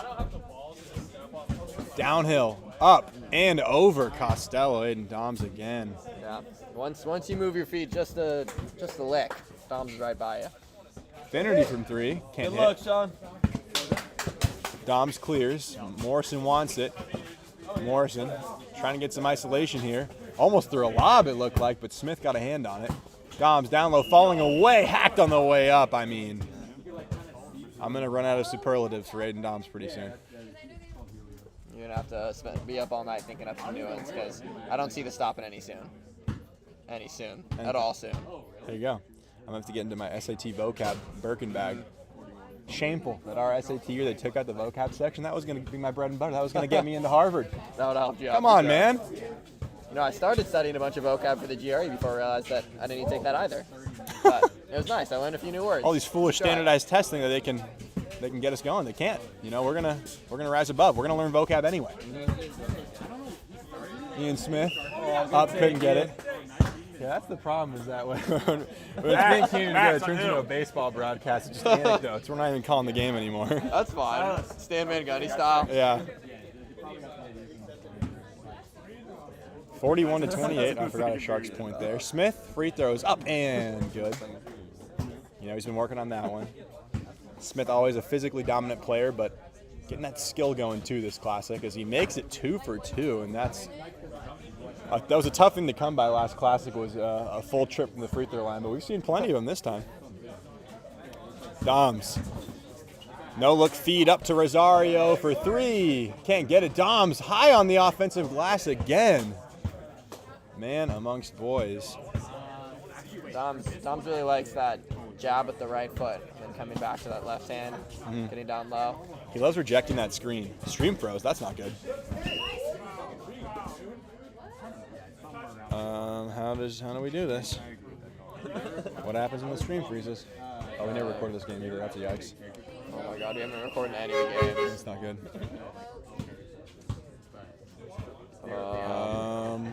That's not good at all. How to do this? The stream freezing, unfreezing. I don't know how to solve that problem without stopping it. Just reload the whole thing. Yeah, that's what they're saying. We're almost. I guess we're. Is it recording? Yeah. Yeah. It just started recording. It just started recording? We just pressed it. I didn't realize until that moment. It's not great. 1 for 2. That's 1 for 2. You can have it 3 back. Costello for 3. I wonder if there's still audio. I'm going to troubleshoot that. Infinity. Can you get it? Ian assist? Yep. I'll just get Sam over here once the break. Do we still have audio? Morrison. Up, no good. I mean, this could be a moot point here from me talking. Get it out. Oh, we still have audio. Okay, that's just what we'll do. We'll do a radio broadcast. Radio? All right, let's hear the radio broadcast. Costello on the left wing. Over to Finnerty in the lane. Finnerty, Rosario's on him, up no good. Rebounded there by Aiden Doms. Doms coming over from the left wing. Up top, Rosario open for 3, leaves it short. Defensive rebound by Ian Smith. Smith comes around the screen. Mid-range jumper is up, no good. Aiden Doms gets the defensive rebound. Clears it up top. Doms trying to get open from 3, gets downhill. No look feed into the path of Morrison. Costello got barreled over. Rosario smokes the layup. Costello gets the defensive rebound, pulls a deep 3. That's up, no good.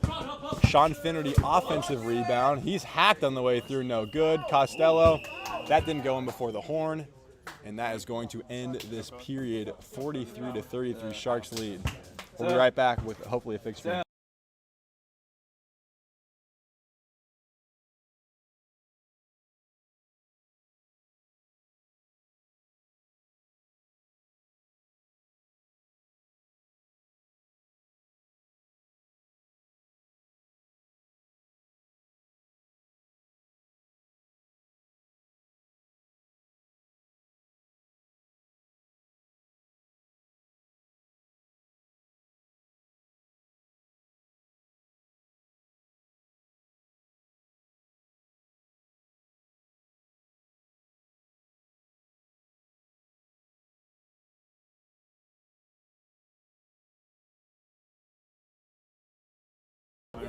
It's a bummer I keep forgetting to record the All right, game. folks, yeah, we're back. Oops. Sam Alt fixed that stream camera right up for us. It turns out it was just a camera issue. That's an easy one to fix. Wrong. I don't know. We haven't given a text in the past two. No texting? Yeah, I feel like yeah. Tech feels weird before they like, I don't know why I've had six. You have 4 by the way. Yeah. All right, so 43-33. Anyone's game still. The Sharks have been looking dominant, but the Foul doing an excellent job sticking in the game. Entering this third period, the ball's in. Rosario comes around the Kirsch screen. Kirsch. Love the announcers. Thank you very much. We do appreciate that. No look feed from Morrison. Takes out the foul jersey. That's got to be a tech for bad sportsmanship. I don't know what to say. I mean, come on. The referees missed that call. I mean, come on, man. Costello hanging up his own jersey on the bench. That's lovely. Finnerty around the screen. Morrison active hands, but Ian Smith sticks with it. What league is this? It's better than the NBA. If you're just finding the Backyard Summer Classic, man, do I feel happy for you. You're so lucky. There's a backyard basketball tournament held every summer amongst a group of high school friends. We got an Instagram, Backyard Classics Basketball. If you want to give us a follow, check us out more. All the archive games and streams are in this YouTube channel. But appreciate the love. You're just tuning in. How was my elevator pitch? I think it was sharp. Yeah, that was quick. Quick to the point. Yep. Shouted out the important IG account. Of course. Rosario. Find other info. Exactly. Kirsch downhill, Smith all over him. Great weak side cut by Rosario, who's hitting the way up. Count the bucket. Jalen Rosario. Excellent movement there from him, but don't count out the no-look feed from Silas Kirsch. Yeah, that was lovely, and Swenson was a bit lost. Yeah, it happens. And got a little overzealous on the rotation, leading to the and one right there. We are in California, yes, Northern California. I think so. It might be an extra point for the foul. I corrected to his score, though. Smith. Finnerty. Downhill. Foul on the way through. Rosario thought he got him clean. 46 for the Sharks. 46 for the Sharks, okay. Yeah, because those. All right, good. Thank you. Yeah, this is why we really need 2 people working this thing. I hope the announcers are getting paid. I'm not getting paid. I do it for the love of the game, man. I would like some money if anyone wants to send me I a would love stipend. some money. Hey, if you want to hear me call some more games, watch UC Davis men's soccer on ESPN Plus. That's my actual job. Got to plug myself, right? Rosario downhill, good screen, good defense there by Swenson. What are you seeing out of your little brother that you like on the defensive end? He's really got shades of you out there. You know, he moves his feet quickly. He's got good lateral quickness. He's long. He contests well at the point of the attack. Yeah. Stuff he's got to work on is being aware at times. And definitely. It's a nasty weak side block from Morrison. We can't miss that. No, but like many soccer players, he tends to go into a player as opposed to letting them have their space when they're trying to go for that layup, and you're going to get called for that every time. Yep. We got some arbitration. The only voice coming from the stands is Kyle Cordana, who always speaks the loudest. I hope he's picked up on the mic. I love it. We got the right score, right, Jake? I think so. Yeah, I think so. Yeah. Cool. 46-34. We are back in action here. 7:10 left in this matchup. It's been a good one. No look feed there from Swenson through an absolute bullet. Fortunately, I don't think Smith was really looking either. I don't think he was. A rare double no look there. Those cuts are just, they feel like they're on, but just this court is so congested. It's always so hard to find unless the player is really open. Smith gets the DHO from Liam Swenson. Morrison on him. Smith gets around the corner. Couldn't quite finish, but gets hacked, and he's going to go to line to shoot a pair. Wow, and he is working out there. Getting around that corner against somebody as big as Morrison is just so hard. But you get rewarded for it with free throws or a bucket generally. Don't tell me the stream is still frozen, Luis. I hope we fix that. No, it was a new one. I think it looks like it's working on our end. Please someone comment and let us know. Please comment if you're getting live video feed. Smith, second free throw is up and good. Ian Smith has been fundamental at the free throw line here, making both back-to-back trips of 2 for 2. Certainly boasting the best percentage in the Classic so far. Absolutely. Doms hands it off to Morrison. Morrison Looking for an option. Jalen Rosario breaks off Smith, can't finish the play. And Smith gets the rebound, clears it. Finnerty up top for three. Can't get it. Rosario, good box out. Up top, Doms. Thinking about a three. Gets downhill. Rosario pulls from deep and knocks that one down. Big shot there from the ting from the 6. Mr. Toronto himself. And he's been really automatic when he gets open. Oh my gosh, I'm getting dive bombed by Moths right now. I'm telling you, you got to bring pants. Pants are the move. Oh my goodness! Get that garbage out of here! Dom's bookends! Wow! Emphatic swat. Knockdown 3 on the other end. That was. He looks truly unfazed. He does this for fun. I don't want to hear it. I don't want to hear that my call was me on that. We have to get the excitement going. That's a clip that's going to live on forever as Costello up and under. Big offensive board by Swenson. Clears it out and tries to hook the pass into Finnerty, but too hot to handle once more. Thank you, Luis. I appreciate that that status check. We're good. Finnerty. Morrison got a little too creative with that one. 5:09 left.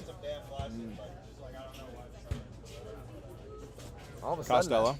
I feel like I'm looking up, and this game is a 16-point game. I know it got bad quick as that one's out of bounds by Finnerty. Yeah, the Finns are eating Max. You got that one right. This Sharks team is looking as dominant as they were advertised. Morrison gets to a good spot layup, up and good. I mean, what are you gonna do? Costello's been working against him, played really good defense all night, but I'm sure he's gassed. Yeah. It's just tough to keep it up, possession after possession. Finnerty downhill, up and good. Great cut, great finish, great feed. Foul. Firing all cylinders on that offensive possession. They have a career high in assists with 3. Wow. Costello dotting him up out there. Morrison letting the offense flow through him.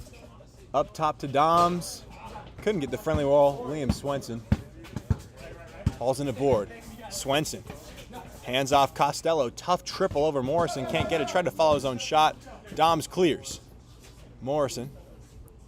I called him the metronome of the Sharks offense yesterday. Proving true again. Being patient as Doms almost whipped that ball into Sam Alt's face. It's dangerous on that baseline.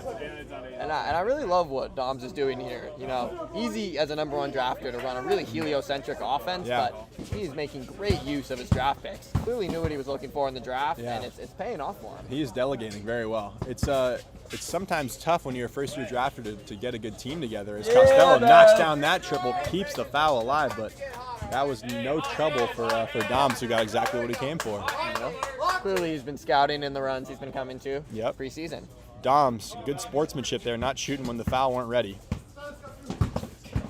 Swenson doubling on Doms off the side of the backboard. It's off Costello out of bounds. But I'll tell you what, I think his scouting went above and beyond, because Joe Morrison, a bit of a Euro stash player, he didn't come out to any of the pickup runs before. He just saw him at the arc and said, this is the guy I want. And it's been a great decision as Morrison working down low on Costello. That one goes over the backboard. Maybe perhaps a tampering violation. I don't know if he had some insider evidence. That's what Morrison. I'm saying. I think the arc runs are what really make and break these teams. As Finnerty couldn't hit off the front rim. Costello pokes free. Yeah, of course, there's great stories in the Classic of players seen 1 or 2 runs in preseason and reaching for players that perhaps not ready, but Morrison clearly not falling into that mold. Good hook pass into the hands of Morrison, who hands it off to Kirsch, getting downhill working on Swenson. Kirsch pivoting like a madman, looking for an option. Skip past to Doms. Doms from 3. Nothing but nylon. Aiden Doms dialed, locked and loaded. It's just so tough. You could see Finnerty could not leave his feet until that ball was almost up in the air with Doms' speed and quickness. Yeah, Finnerty couldn't quite convert there as Doms got the board over to Morrison. Are we going to see a triple here? The crowd advocating for a triple from him. Not to be.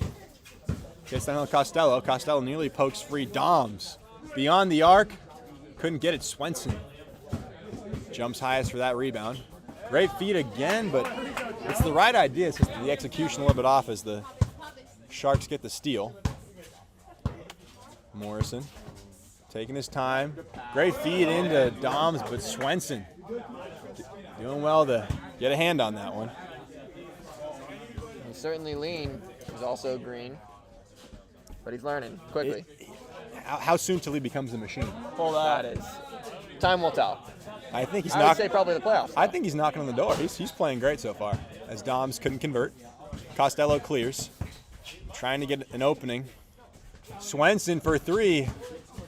Couldn't hit. Finnerty on the offensive glass. Couldn't hit again. And Costello, a third offensive rebound. Couldn't make good, but now it's 4 offensive rebounds for the foul. And they just choose to reset. Costello, sidestep triple. Another one, nylon laces it. I mean, 13-point deficit. It's not over, but it's approaching. Yeah. I never want to say it's over, but at what point would you say it's over? I mean, I wish I could have said it was over earlier when we had the slashers as Costello misses. We were up by about 15 at one point. Yeah, but that's true. If that one That's could have ended very there, that true. would have been nice, but not to be. Doms checks up with 42 seconds left. Morrison on the block, just holding the ball, just waiting.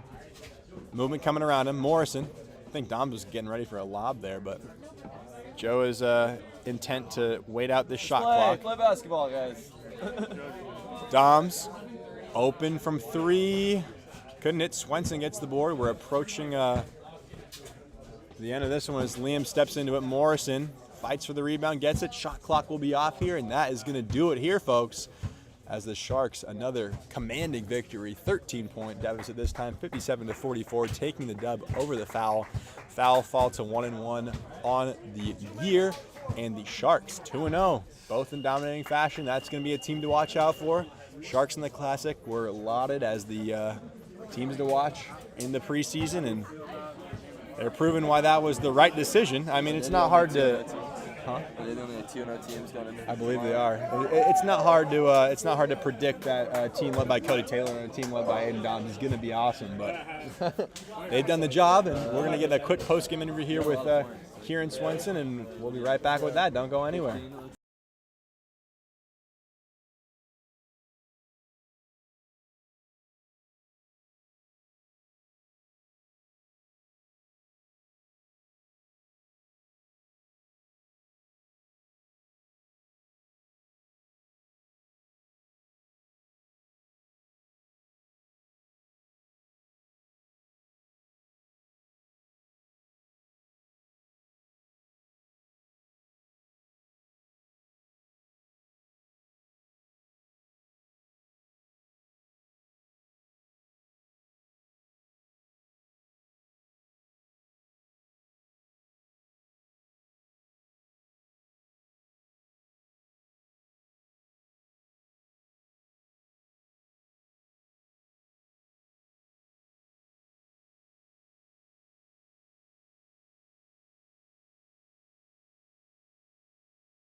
The one, you're good. You're unmuted. Do you want my footage that I recorded? To have it? Brad might be the one to get the computer too. Brad or Sam? Brad or Sam. I think Brad probably because we have the computer on the stream. I don't know. I appreciate that. Thanks for filming. You've been a real asset. I just enjoy doing it, so Yeah. I might as well. Get that experience up too for your actual work. That's I can build a portfolio off yeah, this too. that's dope. It's fun. You any? We're reffing jokes. All right, relax. We're good at being hard carried by Aiden. the refing is. So can I bring my Cordana jersey? Yeah, and hang it up. Pin it on the wall, Hang and it it up, could be yeah. like the first induction to the BCB Hall of Fame. I don't know. It'll be the first induction Hall of Fame. You can get it up there. First. Yeah, I'm gonna get one tomorrow. Are you staying the night? Yeah. You gotta work off tomorrow, right? No, I have to work. Oh, but in person. you're in person tomorrow. I thought you were I remote. mean, online. My bad. Yeah, I got you. I'm gonna come early. I bet. Appreciate that. Thanks for making the drive. I'm gonna get merch tomorrow. Okay, good. Are you leaving? This is wild. Yeah, I wanna go get Chick-fil-A and those at 10. Oh my god, that sounds so good. Chick-fil-A? Yeah. I've had like zero interaction with that, so I've been nose to the grindstone. Not myself. Fuck. Did you? That sounds so good. Did you not drive here? I did. Yeah. So. We can do 2 separate cars and go through the drive-thru together. Where are the? Oh, it's not the orange. It's the grapefruit. Way to be, y'all. Way to call a great game. I feel like I did these. You did. That's a horrible game to ref. Like you don't want to. Yeah. It's not Excuse me. baseball. Yeah, that was great. Can't be a foul ball.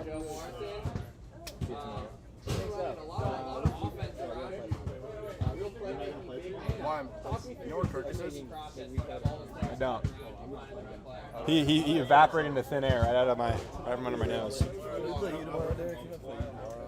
I think I played the foul. Don't ref again. I'm just kidding. I'm not gonna. I just want to get a I little. was just like stroking it. Oh. You're in for the foul or something? Yeah. Get in your personal want to touch space. me a little bit? What's going on? Can we get in your personal space? You got cashew tomorrow? Or Oh, oh, I need to look at my stats. I had a nightmare. Very effective. That was so frustrating. I've got that. Can I see some stats here? Tonight. All right, Wyman, you want to let them know about what's going on? With what? Hey, Thank you for passing it off to me, Sarge. We have got a great slate of games tomorrow. Thank you for tuning in thus far. Tomorrow is sure to be some more great matchups. Let's take a look-see. Starting out the day, we've got Light Show Downpour, the Co-Founders Cup, Will Wyman against Sam Alt. That's going to be one to watch. Opening game should be exciting. There's been some good talk there. Rooks v. Foul come up at 6:30 after that. Slashers and Mercenaries at 7:30, and the nightcap, Sharks versus Classics, the moment we've all been waiting for, seeing Doms and Cody Taylor face off. That is going to be tremendous. But we had a very fun game here. Doms was filling it up. He had 13 rebounds, 2 assists, 3 blocks, and 4 steals. Just an all-around phenomenal performance from him. Player of the game, in my opinion, for sure.